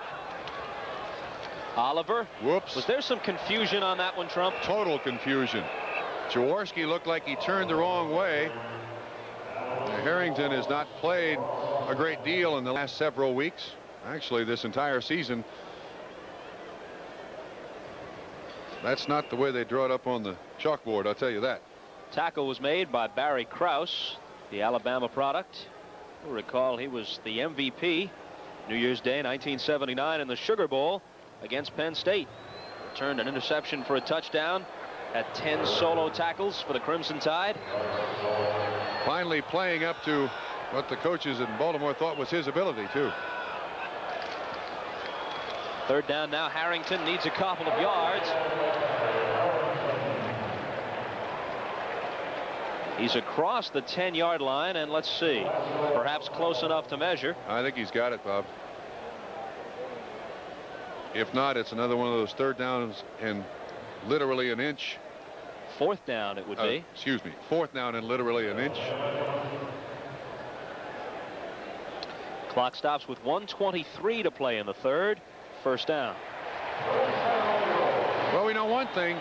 Philadelphia certainly likes to run the right side of their offense, don't they? That's Baker and Sizemore's side.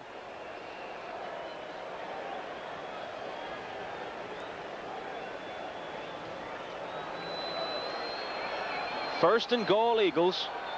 9-yard line. Running back in the flat. Nice little play action fake here. Let's see if it happens that way. Nope, it's the pitch to Harrington. Good block in front of him by Oliver, but breaking through to make the tackle, Jeff Delaney, who has played himself a darn good ball game today. And we didn't think we'd see Jeff Delaney a great deal, but looked like they were set up for a nice little pass out in the flat there. But continue to run the ball to the right. Delaney's a tough hitter. He's made some good open field one-on-one tackles today.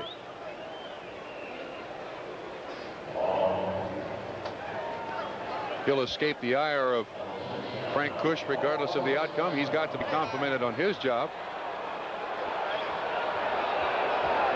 Final 22 seconds of the quarter. Jaworski looking. The lob for Carmichael. And he outfights the defender for the football. And it was simply a case of using Carmichael's height.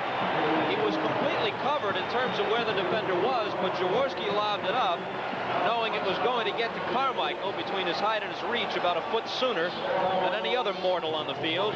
Touchdown, Philadelphia. Tell you what, too, that is a great throw by Jaworski. Outstanding throw, putting a little space underneath it to allow Carmichael to go up and get it.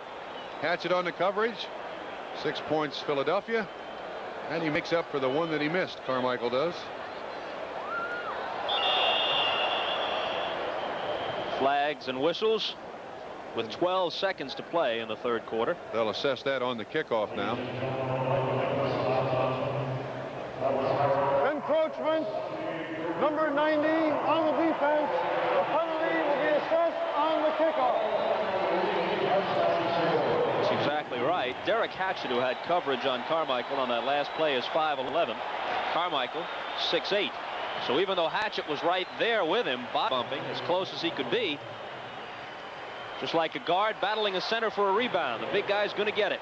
And Franklin will tack on the extra point, making it 21-19 Philadelphia.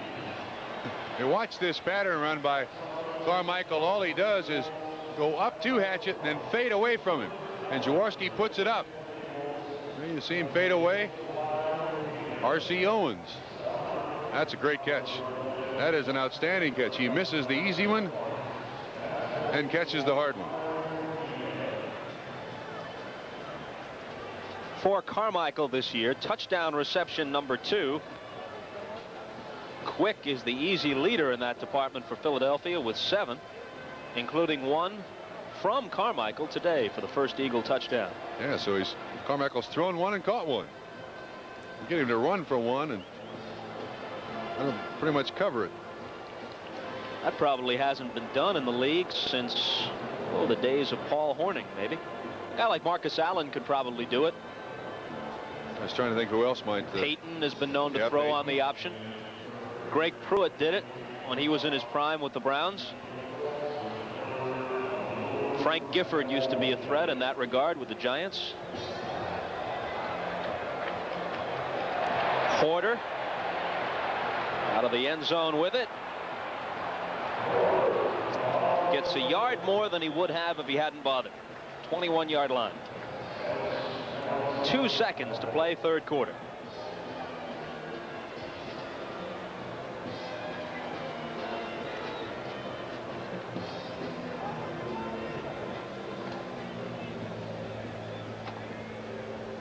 Very quiet in this stadium, even though the Philadelphia Eagles just scored, isn't it?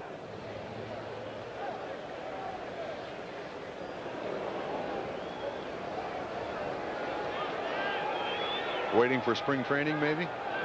Well, city-wise, this is a World Series rematch. Baltimore at Philadelphia. If these fans look at it this way or that way, clock will run out and Dickey will be stopped for a loss of 1. At least they're doing better against Baltimore on the gridiron than they did on the baseball field. At the end of 3, the score: Philadelphia 21, Baltimore 19. Right back after these messages from your local station. Come on, Eagle fans, whoop it up.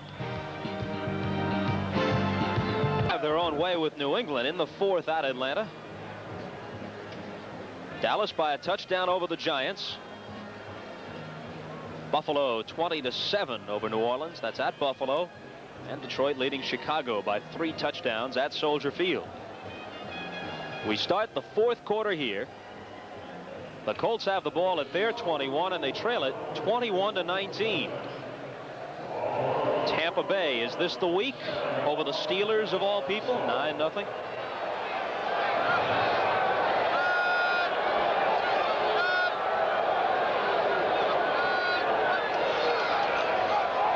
With the play fake. Look out. Well, he escapes and gets 4 on the play.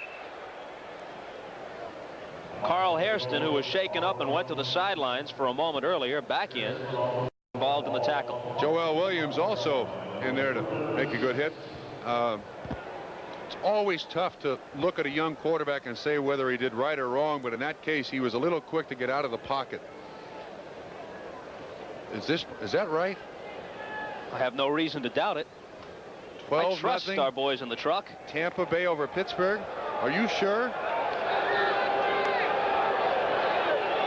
Until further notice, that's the score, Trump. 12-0. Good catch made out of the backfield by Curtis Dickey. A flag goes down as Logan tackles Dickey at the 32-yard line. Holding Baltimore. And Dickey hobbling a little bit as he goes back to the huddle. He's a tough customer. He can take the punishment. But now it'll be 3rd down and about 17, maybe 16. This is the spot that Baltimore's offense has wanted to avoid all day. Holding, number 72, offense, repeat, 3rd down. Carl Baldischweiler holding on the play. There's the culprit. Wearing the paint of battle on his shoulder pads. A little blood there from someone's hands on the defensive line.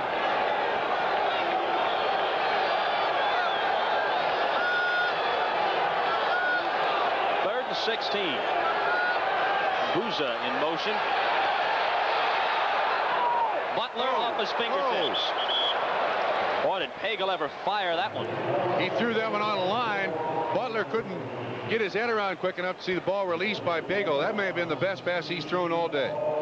He zipped that thing about 17, 18 yards down the field, and if Butler had turned his head just a little bit sooner, he could have made the catch.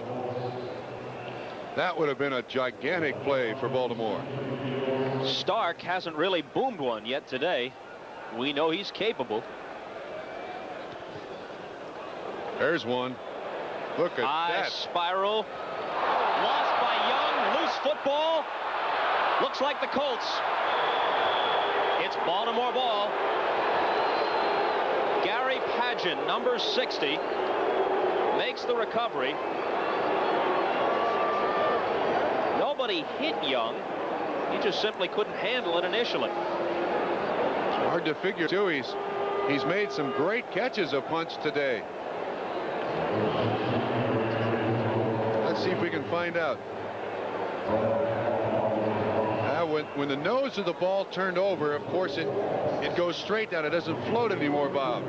And the one thing that Bad Pageant does is get on the ground and get on the ball. You don't try to pick it up and score a touchdown. I mean, you can't, but get on the ball. Don't make it spectacular. Just recover it. They take over at the 32-yard line, and the pitch goes back to Alvin Moore for a gain of 3. In that situation, under the so-called muff rule, the difference between muffing an attempted catch and fumbling a ball after you have possession. Had he fumbled it, and then the ball was bouncing around free, if a defender recovers it, he can run with it. In that situation, there's nothing for the defense to do except fall on the ball because you cannot advance it. So the best thing to do is don't even think about picking it up on the dead run. Get on top of it. It's a good thing for those players to know on that punt team, too, that if the punt is in fact muffed, all you can do is recover it. 2nd and 7. 13:05 to play in the game. Alvin Moore again. And Moore close to the 23-yard line, which is where they have to go for the first down. This will be 3rd and let's say 1. Bob, Baltimore has done an excellent job on about the same play time and time again. Sweep right, sweep left. They've been able to capture the corner. There's Zeke Bratkowski wig-wagging the signals in to Mike Pagel, the quarterback. 3rd down and about 1. Mark Herman has returned to the Colt roster after breaking a collarbone in preseason. Looks like a first down. Let's see where they put it down. Herman probably would have battled Pagel on nearly even terms for the starting spot. He's the guy who came over along with Chris Hinton from Denver in the Elway deal, but after Herman was hurt in preseason, the job belonged to Pagel. Neither of those players, Herman nor Hinton, was particularly happy about going to Baltimore, but Hinton is starting and playing in every game, and Herman has a chance to start once he's healthy, so I don't imagine they're complaining a lot now. First down, Baltimore. Well, the Colt offensive line, Bob, has done an excellent job of creating a bow in that Philadelphia defensive line.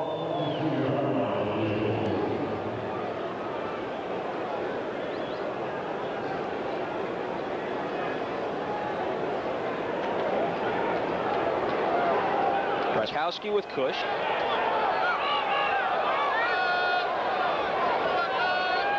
Just under 12 minutes to play in the game. Here we go again. They've run in that direction with Alvin Moore 3 times now. Hairston makes the tackle at about the 15-yard line. Tell you what, though, watch number 41 of the Philadelphia Eagles. Randy Logan, strong safety. You'll see him on the right-hand side of your screen. McMillan's going to block him. Moore's going to cut up underneath. And there's also a good block on 56 Robinson. And the purpose of that strong safety and support is to turn the play up so that the pursuit can catch up to it. And that's exactly what happened. Some fans watching that last replay might have thought there was a clip. There's a reason why not, and we'll tell you after this snap. McMillan. That looks like another Baltimore first down. By the time Utt finished delivering that block, it was on the back of the defender. But if the initial contact is not a clip, and then in the course of that contact, people are spun around so that the block appears to be on the back, there it is no longer considered to be clipping. Very good. Excellent. You're absolutely right. Another measurement.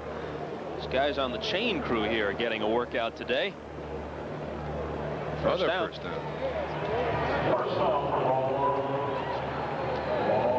Harrison went out earlier with a bad knee.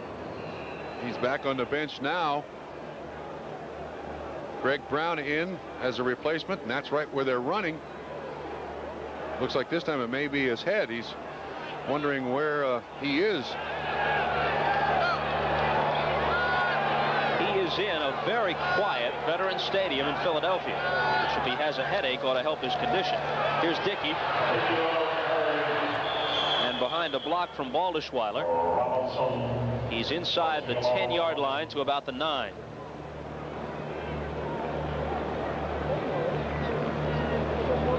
Jerry Robinson once again on the tackle.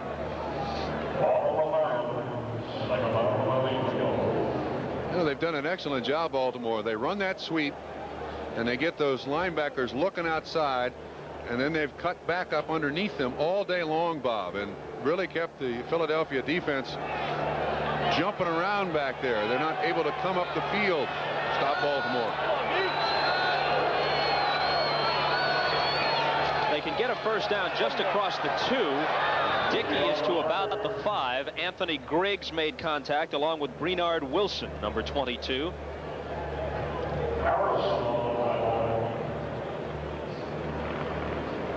There's Wilson in his 5th year from Vanderbilt.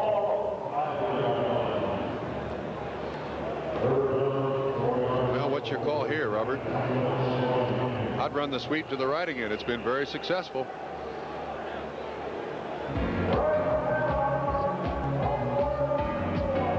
Pagel over to talk with Bratkowski and with Cush. 10 minutes and 1 second to play in the ball game. The Eagles lead it by 2. Harold Hairston, you're in your 8th year from Maryland Eastern Shore, but at this point we probably know that better than he does. Yeah, he got kicked in the head, and that is one of the strangest feelings you can go through as a football player. They give it to Dickey. He's in some big trouble. That's an interesting call. They have had great success sweeping to the right. Myron Darby on the tackle. They've had great success sweeping to the right, and yet in this case sometimes coaches outcoach themselves, figuring that Philadelphia will expect that sweep to the right. Baltimore comes back with a sweep to the left, and it just doesn't work. Well, this is hardly any challenge at all for Allegre. He's kicked 4 already in 4 attempts. They were all in the vicinity of 40 yards. This time, Stark will kneel at about the 18, so a 28-yard attempt.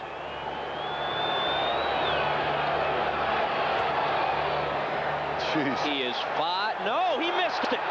He missed it. How could he do that? That was too easy for him. That's the only answer. Now, Bob, I make note of one thing. It did appear timing of the kick is so vitally important. On that particular play, the snap seemed to float.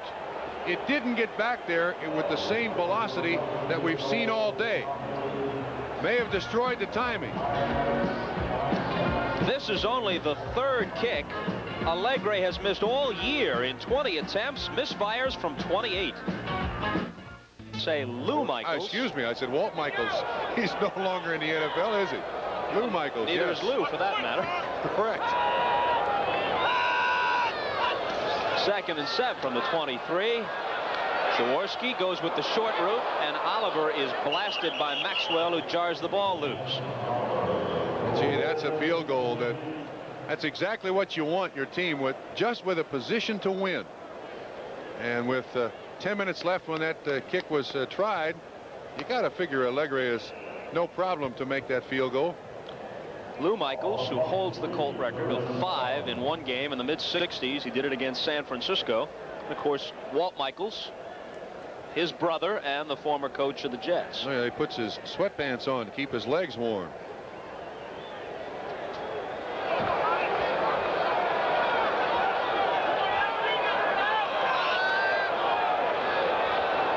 Third down, 7. Going long for Carmichael. He hauls it in. The reception is good at the 45-yard line. Call will be he was forced out of bounds by the defensive back. In the judgment of the official, had the contact not been made, his second foot would have been down. Another well-thrown pass by Jaworski. And put a little arc on it.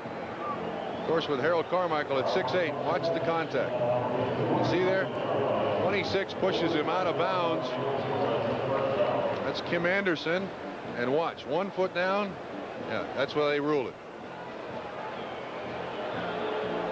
You have to get 2 feet down in the NFL, in contrast to the 1 which is required in college, unless you're pushed out, as was the case right there. Look out, they wanted to go with the reverse, but Harrington lost the ball, and I think Baltimore has it. Now, I question the play calling there. Just had a good play action fake to get the ball down the field, and they were coming with what appeared to be the Statue of Liberty. For Steve Parker, that's his 2nd fumble recovery of the day. Look at that. Well, that's what a young team has to do. Not turn football over and get turnovers. That's one thing that the Colts have not been able to do. Watch this. It's going to be a reverse to quick. And they never get the handoff. Parker with the recovery. Baltimore back in business. At the Philadelphia 41 with 8:10 to play in the ball game.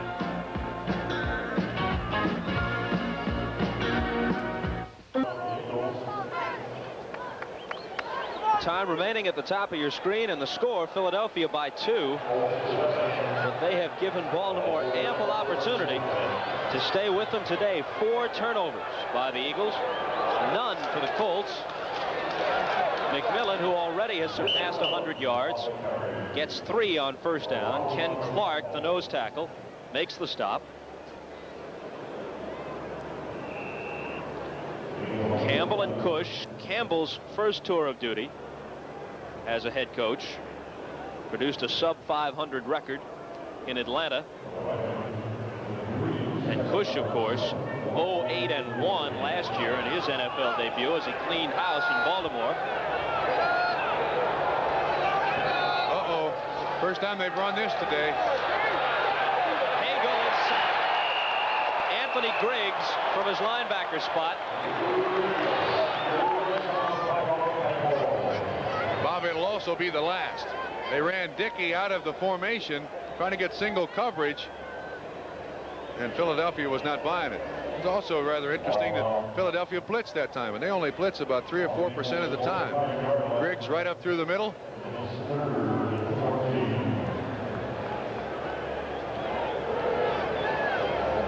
Third down, 14 yards to go, clock running, 7:10 remaining in the game.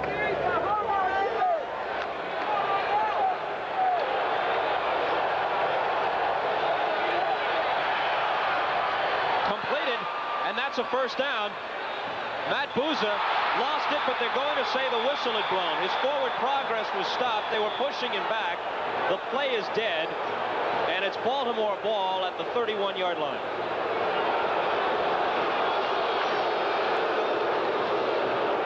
Tough call for the officials to make. They have to determine whether the receiver quit struggling for yardage and is simply trying to be thrown down by the defense.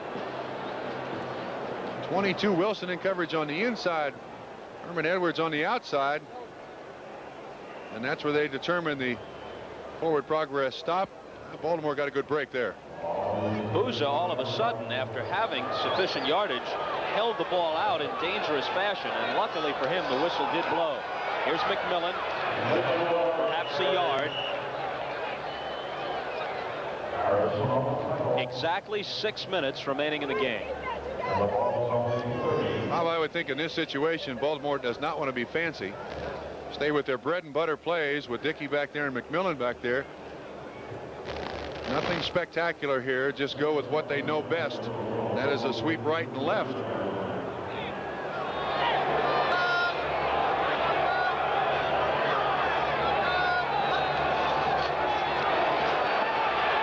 Eagle guns one, and it's caught. Tracy Porter, the rookie from LSU, makes his first reception of the day. That looks like a first down. The ball near the 21-yard line, which is where they had to go. If they don't have it, then they're just barely short. And in that case, they had Dickey split out wide. Good catch. Robinson and Edwards right there. But Robinson has been everywhere. Third and less than a yard.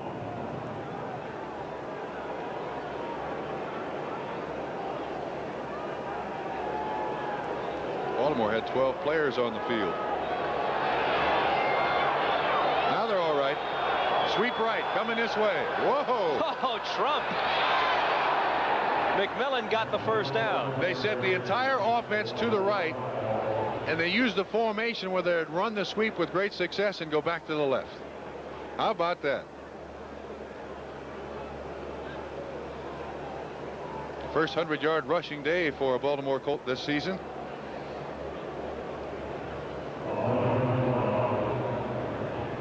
Well, it's close enough to measure, although it looked, by his apparent forward progress, as if he had it rather easily. He has it by about half the football. Yeah, you can see his knee is bothering him. His left knee hurt that in the first half and sat down for a while. If they had come up short, now he's really hobbling.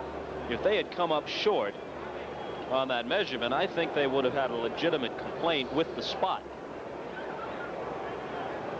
They didn't get any favors from the officials on that one. 4:15 and ticking. Newton Williams now in the ball game for Baltimore. And this is he with the ball.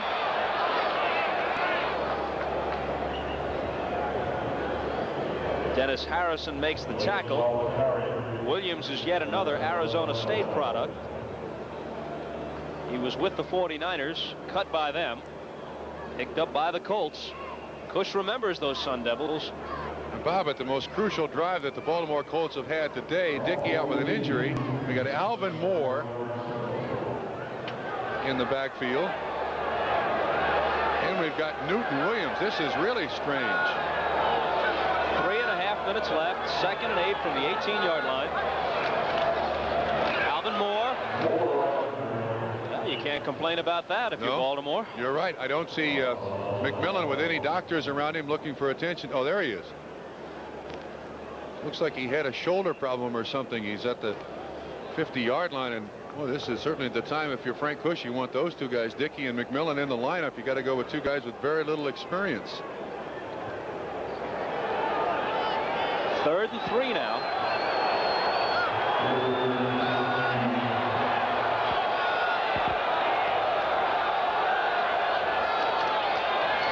Moore, he's stopped, and they'll have to call on Allegre from very close to the same range we saw him miss a few moments ago. He still has a chance to tie the all-time Baltimore Colt record with 5. With Lou Michaels. Lou Michaels, thank you very much. You're welcome.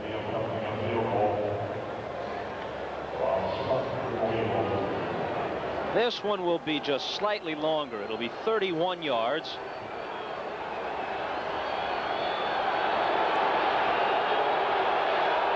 Good snap. And a good kick. So the Colts take the lead at 22-21. The Eagles have all 3 of their timeouts remaining. Baltimore has 2. Short kick. Major Everett. And Major Everett is to the 36-yard line with 1 minute and 58 seconds remaining. So officially we'll get the 2-minute warning right now. McMillan, who has gained more than 100 yards on the sideline for Baltimore. They try to protect a slim lead, and as always at the 2-minute warning, we bring you another fantastic finish feature. By Allegre. And watch the timing of this kick. When the ball is snapped, good job by Stark to get it down. Allegre knows he's made up for his mistake. 5 out of 6 today. And that's a record that stood for how long? When was it? 66, I think. 66. Wow.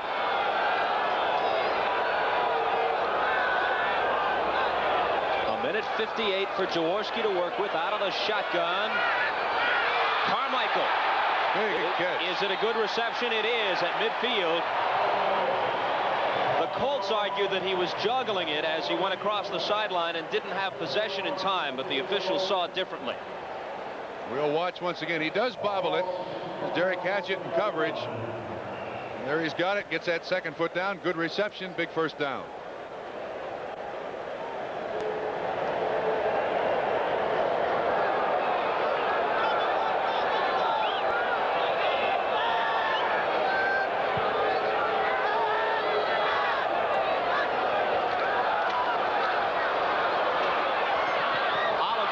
Behind him, incomplete.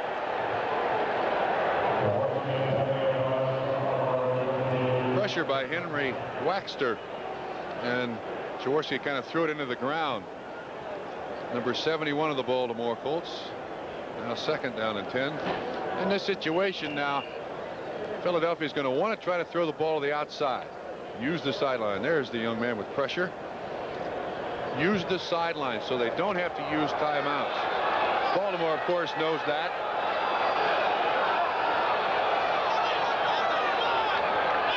Carmichael at the bottom of the screen here in the slot.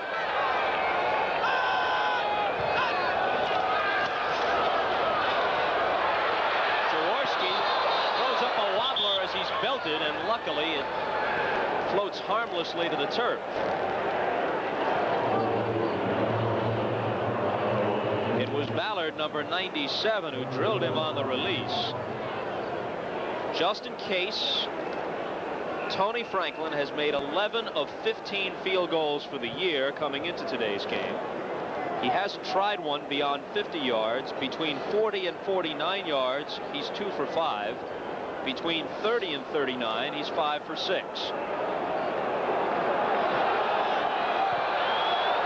3rd and 10 from midfield. 1:42 left. Look out. He gets away. He misses Carmichael, and it's intercepted. It's Hatchett, and that ought to do a little bit to get him back in the good graces of Frank Kush. And his teammates, probably more important than the head coach. Pressure by Parker on Jaworski. Ball should have been caught by Carmichael. Watch again. 78 Parker. And Wisniewski. Now watch this ball. This should have been caught. That's thrown a little bit behind him, but it still should have been caught. Hatchett with the friend-making interception. 1:33 left. That's the story of the game right there, and Ron Jaworski knows it. 4 of those 5 turnovers since halftime. And that's something that the Colts in the last 3 or 4 weeks have not been able to do. Turn the ball over. They started the season as a big turnover defense. The Eagles have 3 timeouts left. They'll call one here as they stop Alvin Moore.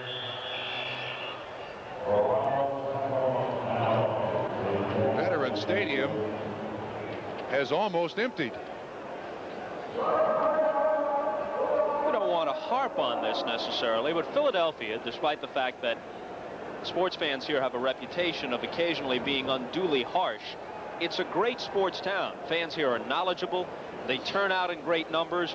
And normally the atmosphere at a Philadelphia sports event, basketball game, baseball, hockey, it's a rollicking atmosphere. Today, throughout, regardless of whether the Eagles were doing poorly or well, and it's been a close game, perhaps not the greatest in NFL annals, but a close game nonetheless, throughout, these fans have been very subdued. Well, let me give you this theory. They got the world champion 76ers. They've got the National League pennant winning Philadelphia Phillies. They've got the always powerful Philadelphia Flyers. This is unusual for the Eagles, but they're now the low man on the totem pole in town. They're in danger now of dropping their 3rd straight and of going 0-4 at home for the season. 4-5 overall unless they can rally. Moore is snuffed out pronto, and another timeout with 1:22 left. A reminder again, at 7 o'clock Eastern time tonight on NBC's First Camera, exclusive videotape from inside Grenada during the first 3 days of fighting. So that is part of the program tonight on First Camera, 7 Eastern time on NBC.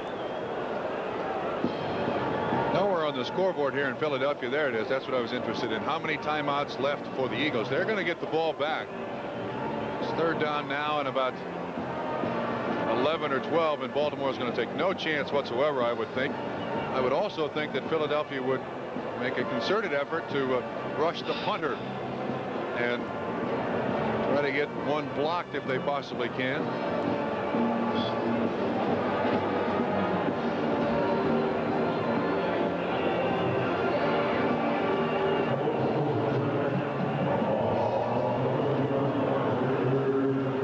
Third and 13. Will they be gutsy enough to throw it? No, it's Alvin Moore. Stopped, timeout. Well, in that sequence, the Eagles couldn't have hoped for much more. 3 quick stops of the Baltimore running backs and immediate timeouts, so they wasted very few seconds. And now when they get it back, they have no timeouts left. Yes, but when Baltimore punts the ball, the clock stops again. Inside 2 minutes, change of possession. But do they go after the punter here? Would you, Bob? Well, you run the risk of running into him. That's going to happen 5 times as often as you're going to block it.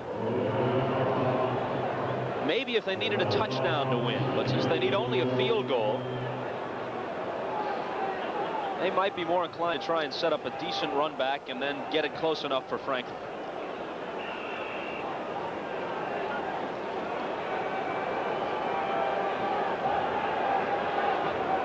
Well, it appears to me they're setting up for the rush here. 2, 4, 6, 8, 9, 10, 11. Okay. They're coming after him. They don't get him, but they also don't run into him. Great. Young. 27-yard line. That's a great punt. Good hang time. Gave the coverage men a lot of time to get down there. Unofficially 46 yards on the kick by Stark, who has gained his touch after a slow start. Franklin can only hope for a chance. 1:06 left.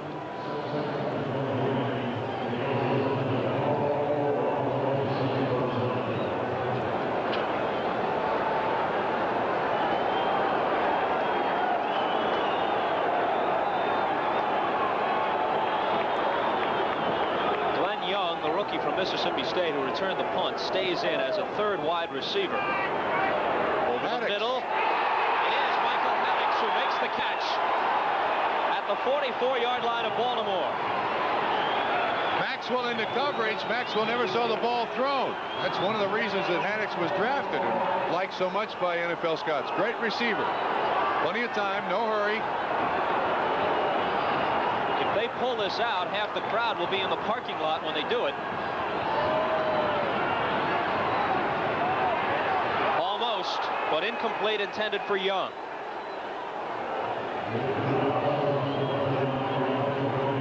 .32 seconds left. You got to think now, Bob, that all pass plays have to go to the sideline, because 32 seconds left. Coaches figure it takes you about 14 seconds to get to the line of scrimmage after a first down pass. That is 10 yards or more. So you take 12 or 14 seconds off the clock, and we're now down to 18 or 20. And to throw it out of bounds, it's going to take you another 4 or 5 seconds, and that's probably the last play you'll run. So they got to throw it to the outside here.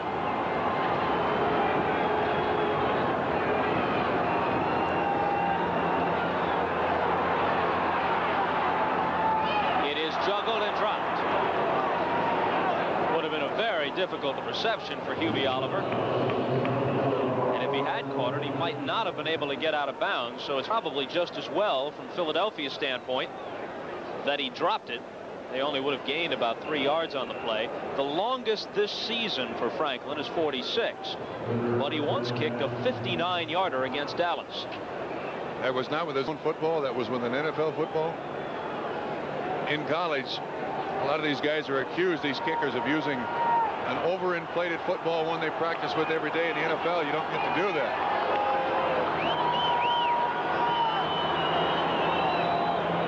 Third and 10 from the 44. Intended for Quick, but beyond everybody. Carmichael got his feet tangled up, but Derek Hatchett knocked him down. That's what Jaworski is lobbying for right there. And it was before the ball was thrown. Franklin's going to try it. 49, 56, 66 yards. Am I correct? Well, let's see. No, 62 yards. The NFL record is Tom Dempsey's 63, and this is within a half yard of that. The alert for the fake. Now they're going to kick it. It's going to be way short. Their only chance, though. I don't know about that. From that distance, I don't mean this to sound like a second guess. We just didn't have time before the kick to get into it. From that distance, I think I would have tried to get the first down on some kind of pattern to get out of bounds, or even hope if I completed one and the player were tackled before getting out of bounds that I could get to the line of scrimmage and throw it out. I think you've got a better chance of having that happen and get him to where it's a 45 or 50-yard try than just to go ahead and kick at 62. Come on, Frank, smile. That's Marion Campbell. This is not what he hoped for today. This is it. No timeouts left. The Colts will be 5-4. The Eagles will be 4-5. Let's hope that Frank Kush smiles. I mean, he got something to be happy about today. Looked like a little bit of a smile playing at his lips. Come on, Frank. Come on. We know you can do it. Come on, Frank. Raul Alegre kicks 5 field goals. They get their other score on a Randy McMillan touchdown run of 39 yards. Come on, Frank. Please, you win 22-21. You're 5-4. Come on, Frank.